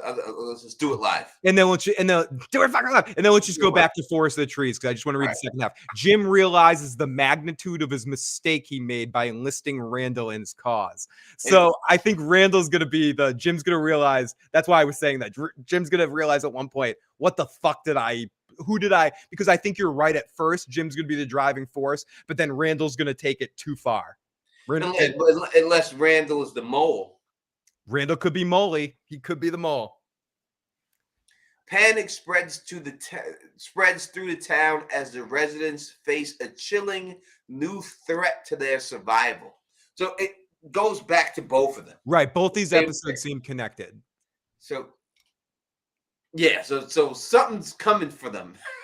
Something new. Yeah, because they've learned to deal with the talismans in all the situations. So whatever is out there, aliens, overseers, fairies, whatever it is, needs to up their game. So they're going to come at it in a different way, Tony. They're going to try different tactics. Yeah, what I done. Luna, thank you for the super chat. She says, can we do a live stream on Ethan's stories? Lots of clues there, just like Victor's draw. Yes, my last video was on Ethan's story. I'll drop another video on it before the week is up. And yes, we will do the next video live stream. We'll do it just for you on Ethan's stories. Another one. And the fact that Jim is on one that finds the truth is kind of a spoiler that's been set up from the start as well. But I don't know if Jim's gonna find the truth. It just says that he realizes the magnitude of the mistake he made by enlisting Randall's help. And Randall may just go shit back crazy. Absolutely, fuck Tony. Fuck everything up, man. There's an episode of Oz where Ryan O'Reilly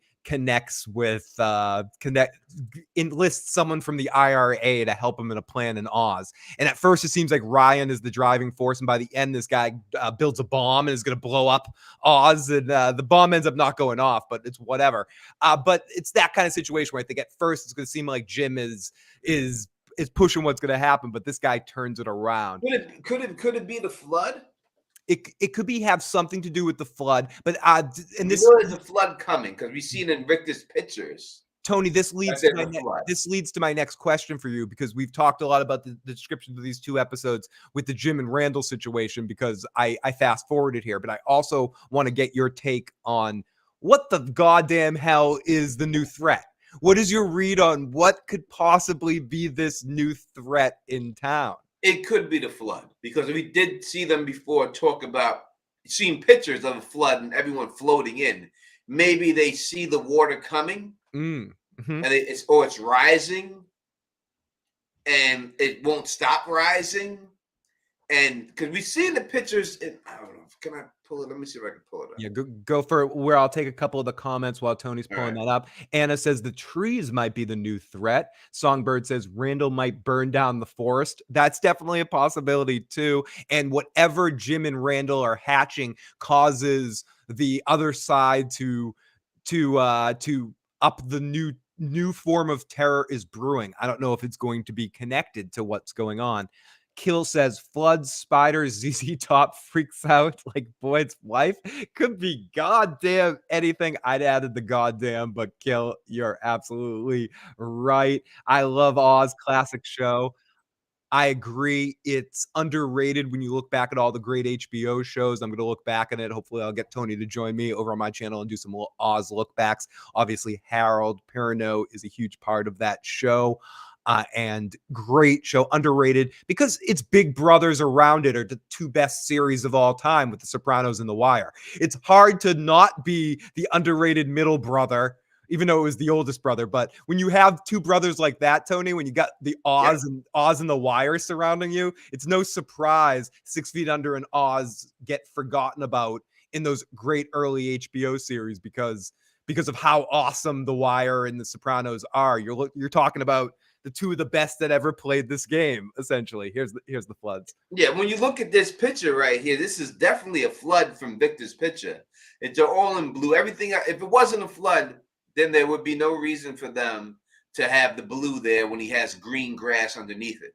So it could be this right here. And you see a bunch of people dead in the water.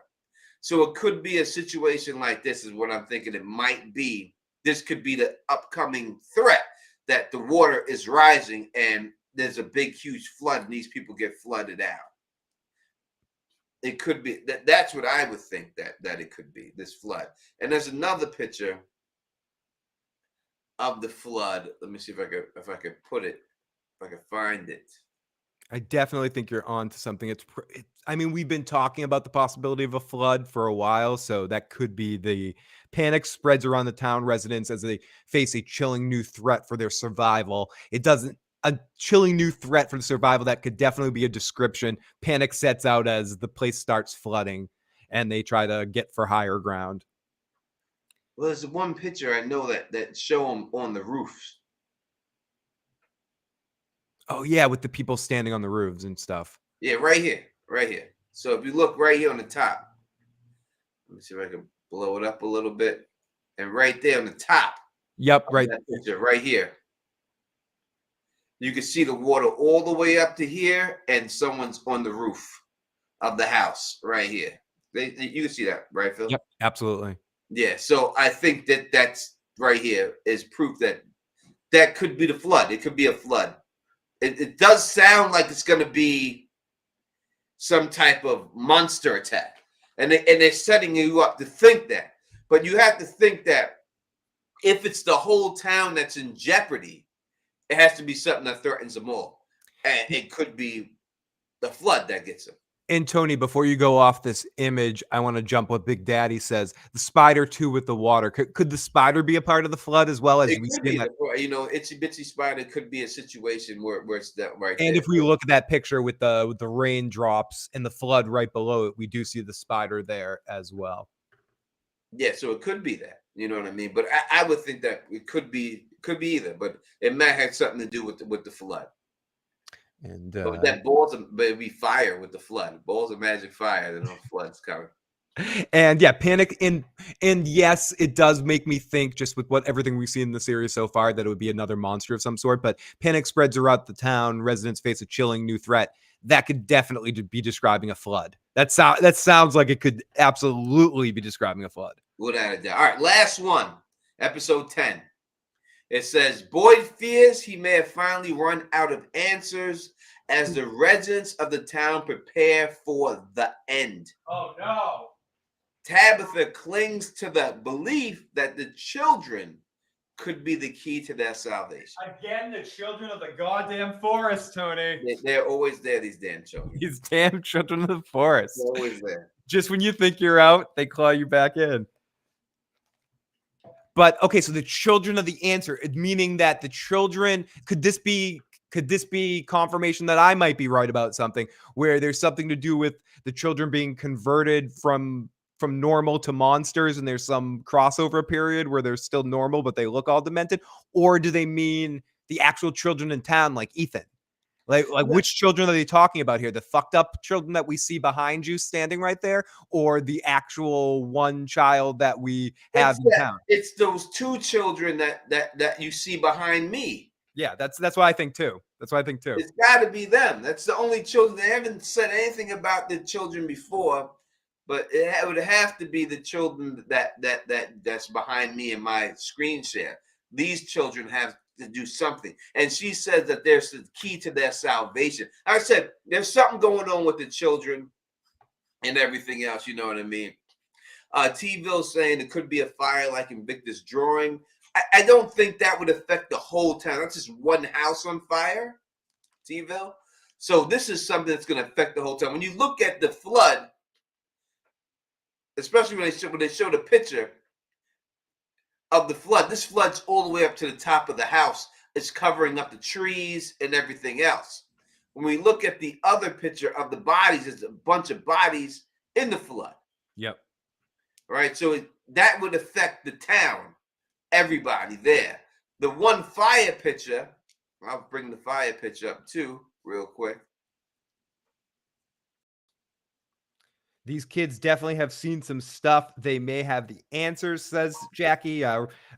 Kill says Raggedy Ann has the answer. Interesting. Luna says the children could take them to another part of wherever they are. They must know of the other portals. Yes, so you see this right here. There's people around, but it's one house on fire. It's not the whole town going up.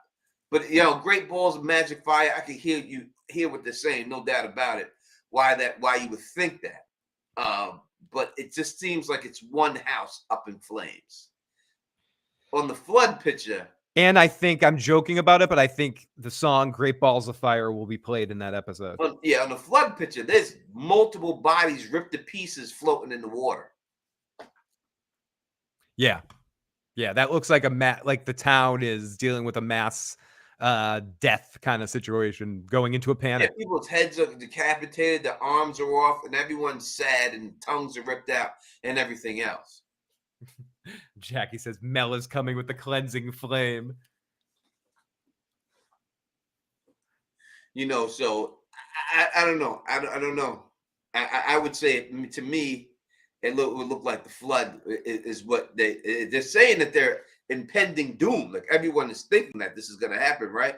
Boy, it says the residents of the town prepare for the end. Like this is over. Yep. So if it was let's just say if it was an onslaught of monsters, maybe some of them would think that, hey, we could survive that. But a flood, we can't survive. This is going to flood us all out. We're all going to get swept away, and there's no way out. Yeah. And it's during the day. It's not a time thing. We're just totally fucked in this situation. So yeah, I didn't read that. Boyd fears they may have finally run out of answers as the residents prepare for the end. So whatever the terror is brewing in the previous 2 episodes, and then the new threat, it comes to a head in the final episode, and there's no answers. Because this guy, whatever he does, whatever this guy does, this Dick Randall is going to be the cause of this shit. Yeah, it's because he's going to push too far, and they're going to push back, and this is the pushback. And Randall's name isn't mentioned in that last episode. Possibly Randall gets himself killed in balls of magic fire, but causes a big disaster of some sort. Yeah, fuck Randall. I already hate Randall. Yeah, fuck Randall, man. We hate Randall. Yeah, we hate Randall already. We're on the hate Randall trend. So wow. So if this is the case, again, I feel like this doesn't give us as many answers as it does questions, Tony. Yeah, it doesn't spoil anything. It just sets us up for what to expect. Yeah. And I said the only thing spoilery of this whole situation, I would say, is that they killed the monster. And if we're to think if this is real, again, this might be all fake. If this is real, once the flood starts, we know there's no way out, because if we go by the end here where the town prepares for the end, as you were saying. There's nothing after the end. The town's doomed at this point. Yeah, they think there's no escape. This is it for us. Yep. There's no way we can survive this. That's what they're thinking. So when you think of something like that, I would think that it would be the flood. Tony, what I want to, I guess, think about what isn't mentioned in any of these. What characters' names or things that we don't get any parts. We don't hear at all about, barely hear about Jade after the middle part of the episode. What is he up to through the episode? Donna's name doesn't pop up here. You don't hear nothing about Donna. We hear nothing about Jade. Nothing about the Matthews family or Tabitha or anything until this last part. Nothing about Julie. Nothing about Victor. Nothing about Ethan. Nothing about any of them. Nothing at all. A couple things towards the beginning about some of those things, but nothing about the boy in white through the whole thing.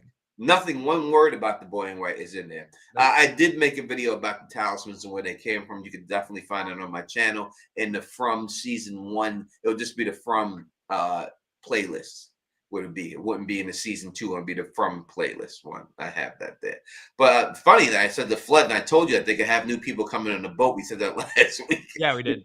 They have the Carnival Cruise show up. Maybe this is how they get the next people come up. We'll be in the Carnival Cruise boat. We'll pull the fuck up. Yeah, I think anything but a plane crash because of the lost thing. But we'll definitely see some. If they have a Carnival Cruise, man, show up in this motherfucker, man.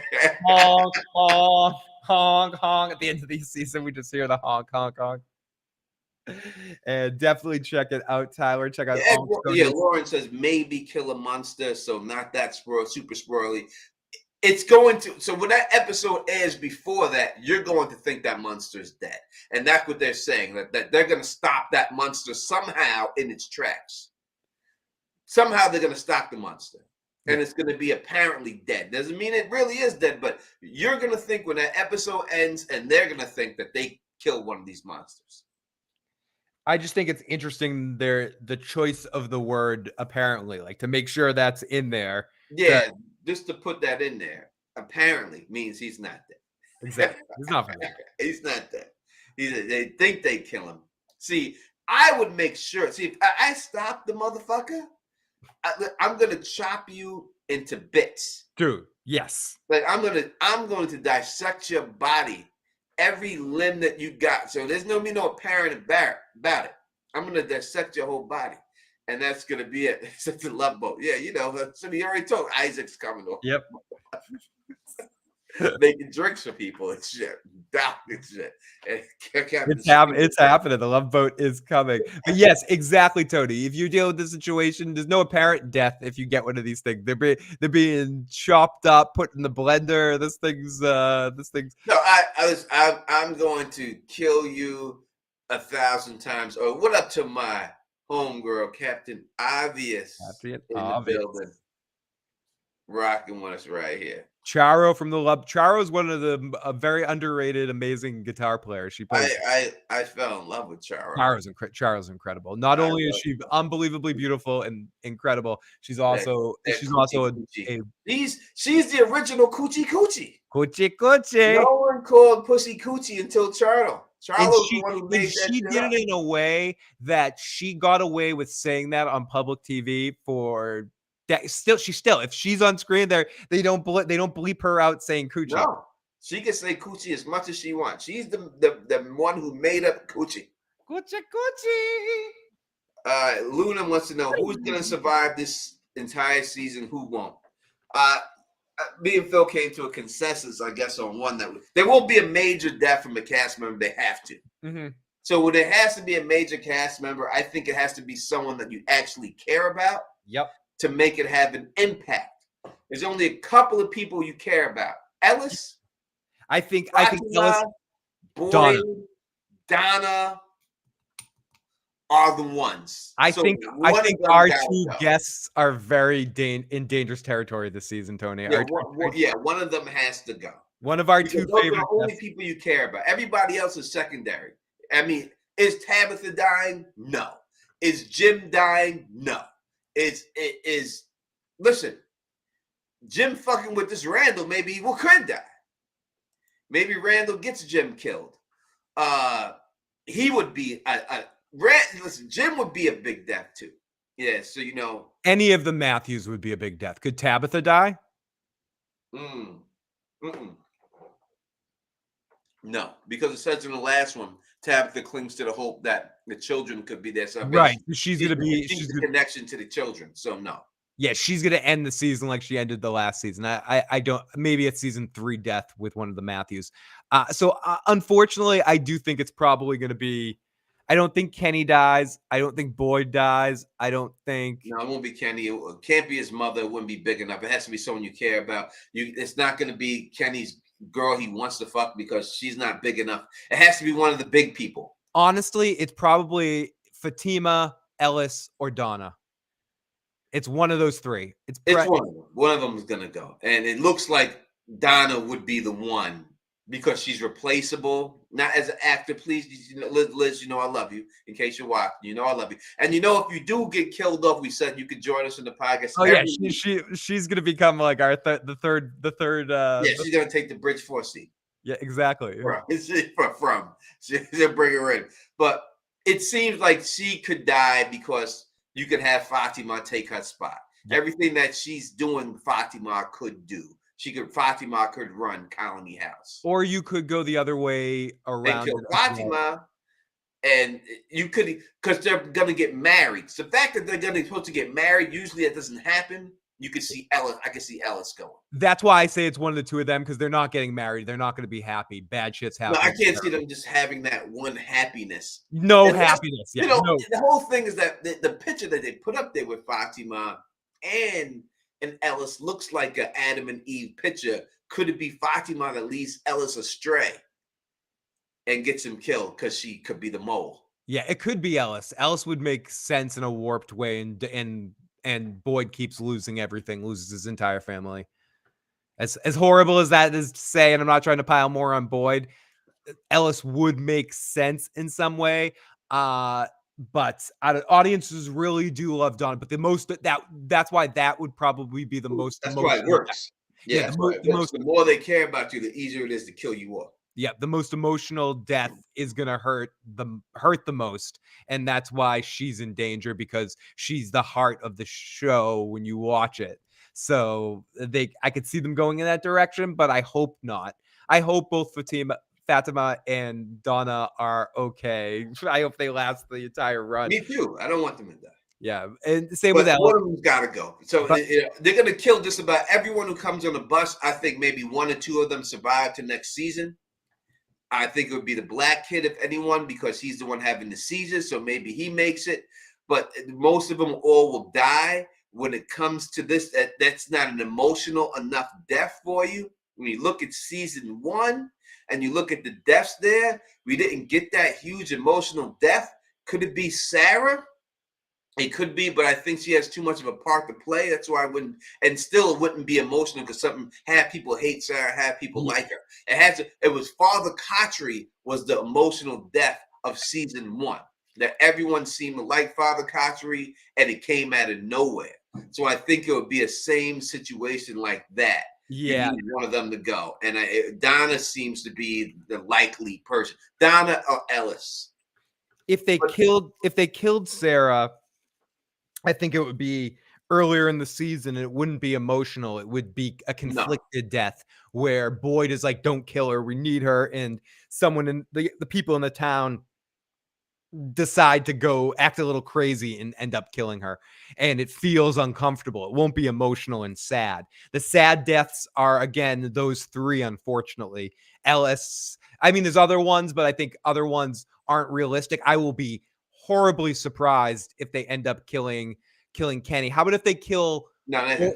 How about if they kill Kenny's girl and Kenny's girl's girl? No, they could kill her girl, the girl who just got there, which will open. How about if they kill both? How about if they don't kill her? They actually killed the girl. They got to have the medic because they get. That's true. They can't kill. They can't. They got to have the medic, so they could kill Kenny's girl's girl to open up the door for Kenny. But yeah, I don't think that's emotional enough. I think in that situation you'd have to kill Kenny's girl. There's gonna be there has to be, and I don't even think would be emotional as much. It's gonna be someone big. Like Father Kotry, like I say, Donna, Kenny, Donna, Ellis, or Fatima. It's one of them.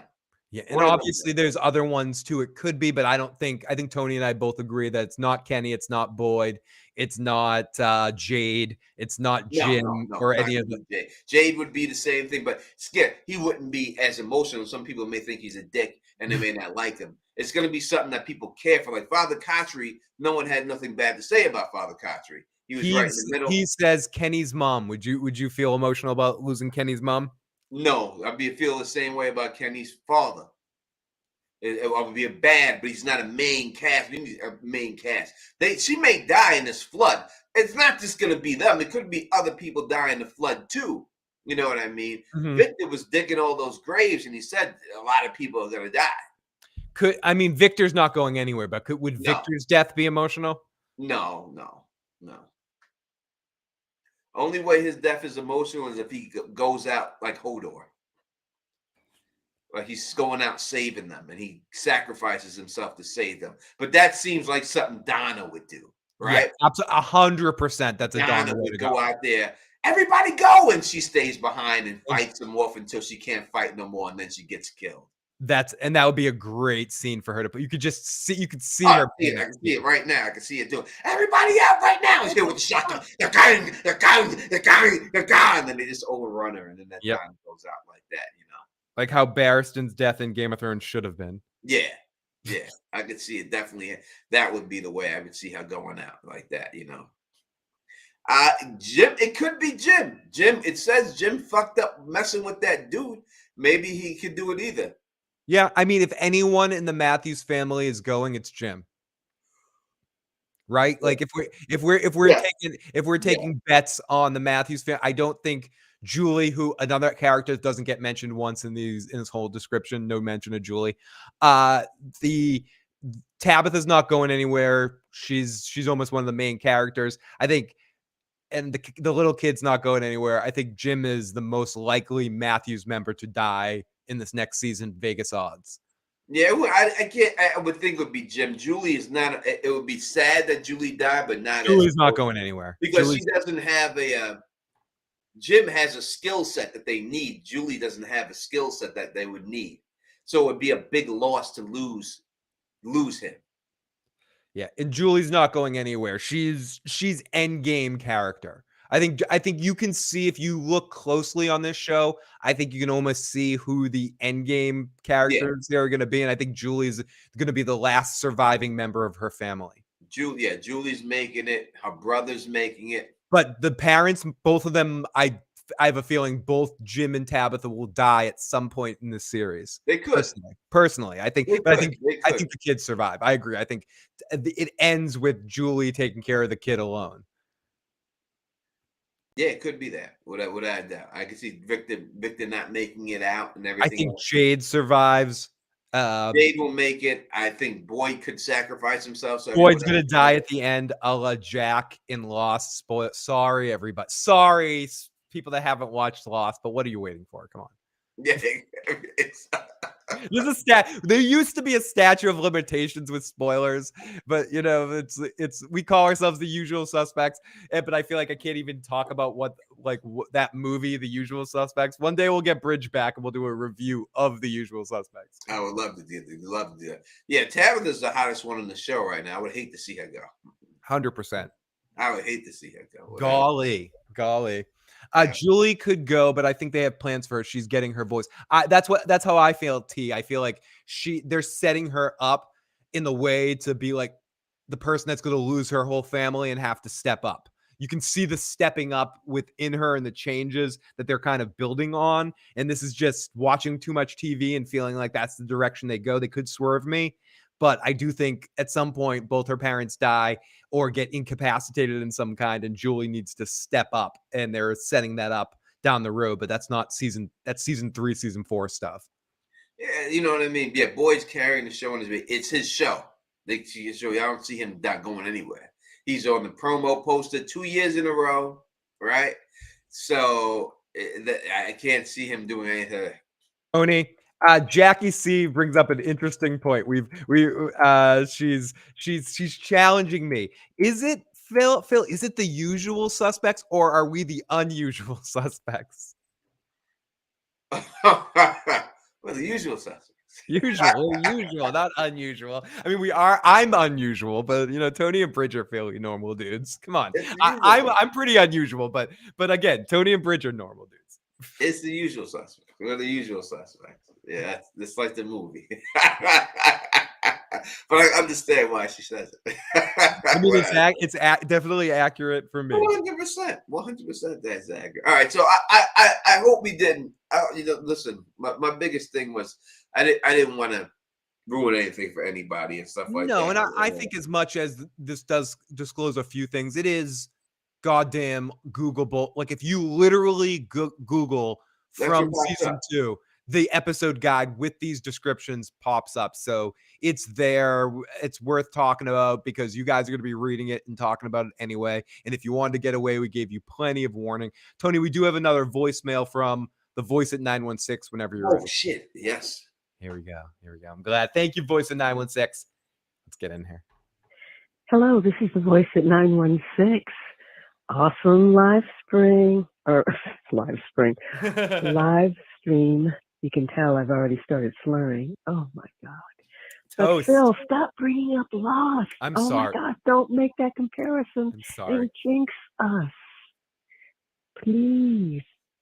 And we're still looking for that alien connection in these episode titles. Which one is it, Tony? Thanks. Bye-bye. Tony, I keep forgetting to send to you, but I do have the sound clip of just her saying "peace and stay sexy" on my computer. I just Yes, that's me. I'll use it in a couple. I mean, when we look at it, I think that gives more cause that it is most likely aliens because they're not putting it in the title. They're not going to put that in the title. Yeah, right. You're not going to get that, and you're not going to get what is exactly going on to this town. As it said in the descriptions. That episode 7, 8, they're trying to figure out still what's going on. Yeah, we're not. It seems like when they get close, the flood. What I'm thinking is the flood happens to push them back. So I won't think that it is until season 3 that you really start knowing what's going on at the top of the at minimum. A couple of people have been asking this question, Tony, in the live chat, and we've talked about it previously, but it's worth mentioning almost on every stream. How many seasons ideally would you see this show going, and when do we start getting the answers if we're to believe we will get them? Like I've heard it said that they do have a plan for this. They know where they're going. They have an end point. How many seasons do you ideally want to see? And thank you, Jackie C. I would want to see 10, but I think that ideally it's going to be 5. Yeah, I think 4 would be a bit too quick, but they could probably pull it off. 6 or 7 would be too many. I think 5 is the sweet spot too. I think it's 5. 5 is what would Vince Gilligan do? What was Breaking Bad? 5.5, 6 seasons. Yeah. That's the sweet spot. And Phil wanted to bring this up earlier, for the House of the Dragon fans out there. Oh yeah, should we talk about that? We'll just bring it up real quick before we're out of here in like 6 minutes. Oh yeah, we got to fill out the 2 hours here. So yeah, if again, obviously, if you have any last minute in the next few minutes as we bring up House of the Dragon, if you have any last minute from questions, you can call in still 781-990-8509. But I did want to. I talked about it in the pre-show. As Tony's brought up, they've announced that season 2 of House of the Dragon is going to have 8 episodes. Tony, how do you feel about that? That's crazy that they're really taking 2 episodes away. Is it the budget restriction and that's why they're doing it? Or do they feel like it's not enough good enough content to do that? Yeah. I don't know. Is it a budget thing already? Is it they want to spread out the story a certain way and they've decided they only have 8 episodes? I think that's fucking bullshit though. But I don't know. The episode's going to be longer. They're only doing 3 seasons, right? 3 seasons of it. I don't know. Like this confuses things. And to answer Jackie's question quickly, it's a McDonald's 80s Disney cup that I've had since I was a fucking kid when I went to McDonald's and got the fucking Disney cups. It's the only one of the McDonald's where I have, but I kind of wish I had those little fucking, you remember those little, like they were the Smurf sized creatures, the little green alien things that you got. Like I didn't collect that sort of shit, but I always wanted it when I was a kid. I was always jealous of those little motherfuckers at the schoolyard in recess that would have their McDonald's toys. But this was the only one I got. I got like the McDonald's cup as I break it. But yeah, so it's suspect that they would only do it that short. I mean, I think it's only going to be 3 seasons, and the second season is going to be. I mean, I think I see how it's going to end. To me, 4 seasons would get it done, but they may have plans to get done how the whole thing in 3 seasons. So I just think it's bad PR, for a thread of a better way of saying it. And people go, who gives a fuck about that? But coming off the previous series, it seems like everything is enhanced. Like they gave this production mutagen. Like we're already to the point where we have to cut episodes. It's only season 2. Can we just get? Should we just get 2 10-episode seasons? And if y'all into Con of Thrones, all that, I'll be at Con of Thrones. Phil will be at Con of Thrones this year in Orlando, Florida. So make sure you want to meet us in person. This is the way to meet us in person. Go to August, like the August 24th. I know we'll probably both be there the Friday and the Saturday. I think. Yeah, I'll be there Thursday, Friday, Saturday. Yeah, I think I still gotta figure it out. But ideally, I would be there the same day as Tony is there. Maybe I begin it Thursday, Friday, Saturday. That would probably be so definitely look it up. All right, so we'll go back to what we're talking about and everything else from. I think that. Though people, I don't want people to think it's spoiled. I think it didn't spoil much. Only thing about the one monster is a spoiler in that whole thing. Yeah. And I mean, again, as we said, who knows? I tend to agree with you, Tony, that I think this is all legit. And I'm wondering why they haven't tried to get the descriptions off. Maybe they want the descriptions out there. Maybe they just don't care, and they're just like put all the descriptions of all the episodes. It doesn't really disclose what's really happening this season. Does Big Daddy saying, do you think the Nightmare Monster can make them dream of flood? You think no. I don't think he's giving them nightmares. I just think his name is the Nightmare Monster. Mm-hmm. So I don't think he has the ability to go in their dreams. Maybe, but I don't think so. Because when what we've seen so far of the creatures, whatever they look like is what they're named after. So maybe there are people are afraid of him the most, so they named the demon Nightmare Monster or something else. Because we got the Smile Monster, we have the cheerleader monster, Milky Monster. We have the Milkman Monster. Milky Monster. So the Milkman ain't just spraying milk on people. we don't know what he does in his private life, Tony. Maybe he does. We don't know. Again, I've heard some weird Milkman stories in my life. So but we'll see. The Milkman Monster is everybody's father.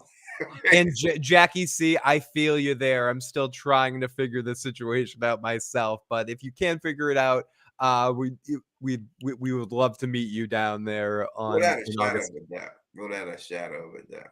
We'd love to see you there, Jackie. See, it'll be a great time. We'll have a good time out there. It'll be a great time. So make sure if you can come to Con of Thrones, there'll definitely be a party one of those evenings. Oh, it'll be a party more than one. I mean, that's all you do, right? That's what we're doing, man. Yeah, so, party and daytime discussions about Game of Thrones. That's it. Maybe it'll be Brit Straw Spray. It would be Brit Spray and fucking milk. He's the Nightmare Monster. He's the Milkman Monster. He's the Milkman Monster. John Haymaker, the Muffin Man Monster. There is the Muffin Man Monster. He makes muffins. There's a bunch of them out there, but yeah. So that's what it is with this. We'll get this. We'll get out of here right now. I gotta get to bed and I gotta eat and shit and get to bed and still gotta work in the morning. This has been torture for Tony. He made awesome food and then he's live streamed for you for 2 hours, and he's smelling that shit for 2 hours, having to wait for this to end. I gotta eat something. I gotta definitely eat. But I want to thank everybody here. Was the cheerleader punch that? No. This cheerleader monster that's out there in the clips. You could see her inside of the new trailer. Definitely, I pointed it out in the breakdown. Is a cheerleader monster with like a Grease style cheerleader outfit on and stuff. All right, we'll be back. Maybe I'll be able to come back Saturday and do another live show and see if Phil can join me on it. If he can't, we'll do the whole Ethan thing. We'll get that out the way Saturday. If not, we'll do it the same day, Wednesday. We'll see. It depends what's going on and everything with the videos and everything else. We'll see what I can do. Bridge alone. We love Bridge 4. We can't wait to see him back. We can't wait to see him back on a live stream with us. And make sure, if you haven't already and you're watching Succession, you check out all Bridge 4's Succession videos this season. I was going to try to cover it, I think Tony were, but From is getting the business right now, and I'm not caught up yet either. So I can't. Yeah, I could do Succession. I could do Yellow Jackets. I'm caught up in everything else, but I'm just all about From right now. That's what I'm all doing. I'm focusing my time on From. I can't do everything. So From is my show. But Bridge 4 is your guy. If you're watching Succession right now, make sure you That's check right. out all Go to Bridge's Bridge videos. 4. Check him out. Don't worry about everybody else. Just check out Bridge 4. He's the only person on all of YouTube that's covering. Isn't it awesome that Bridge is the only person on all of YouTube that's covering Succession? That's right. He's the only one that fucking He's the only one that fucking matters, right? Check out Bridge 4. I would love to do Yellow Jackets. I would. I really want to do it too, but I haven't started that yet. So many people are trying to get me to start watching that. Should I watch that series, Tony? Is it good? Yeah, it's a great series. Oh, It cool. really is. Good. Yeah, no doubt. Maybe I'll about it. start it tonight. Maybe I'll start. It's really a great series. Definitely watch it. John Haymaker, you've been trying to get me to cover Perry Mason for a while too. I used to watch the old Perry Masons. It's like a I Perry watched Mason. the first season of Perry Mason. It was good, but it wasn't great. Good. I don't know about this one, but I did watch the first season. It's good, not great. Is it like one case through the whole season, or is it like episode of the week? Yeah. It's like one case. Okay. Yeah. All right. If you want to do is please thumbs up this, spread this across the realm. As always, subscribe. And until next time, you know what it is.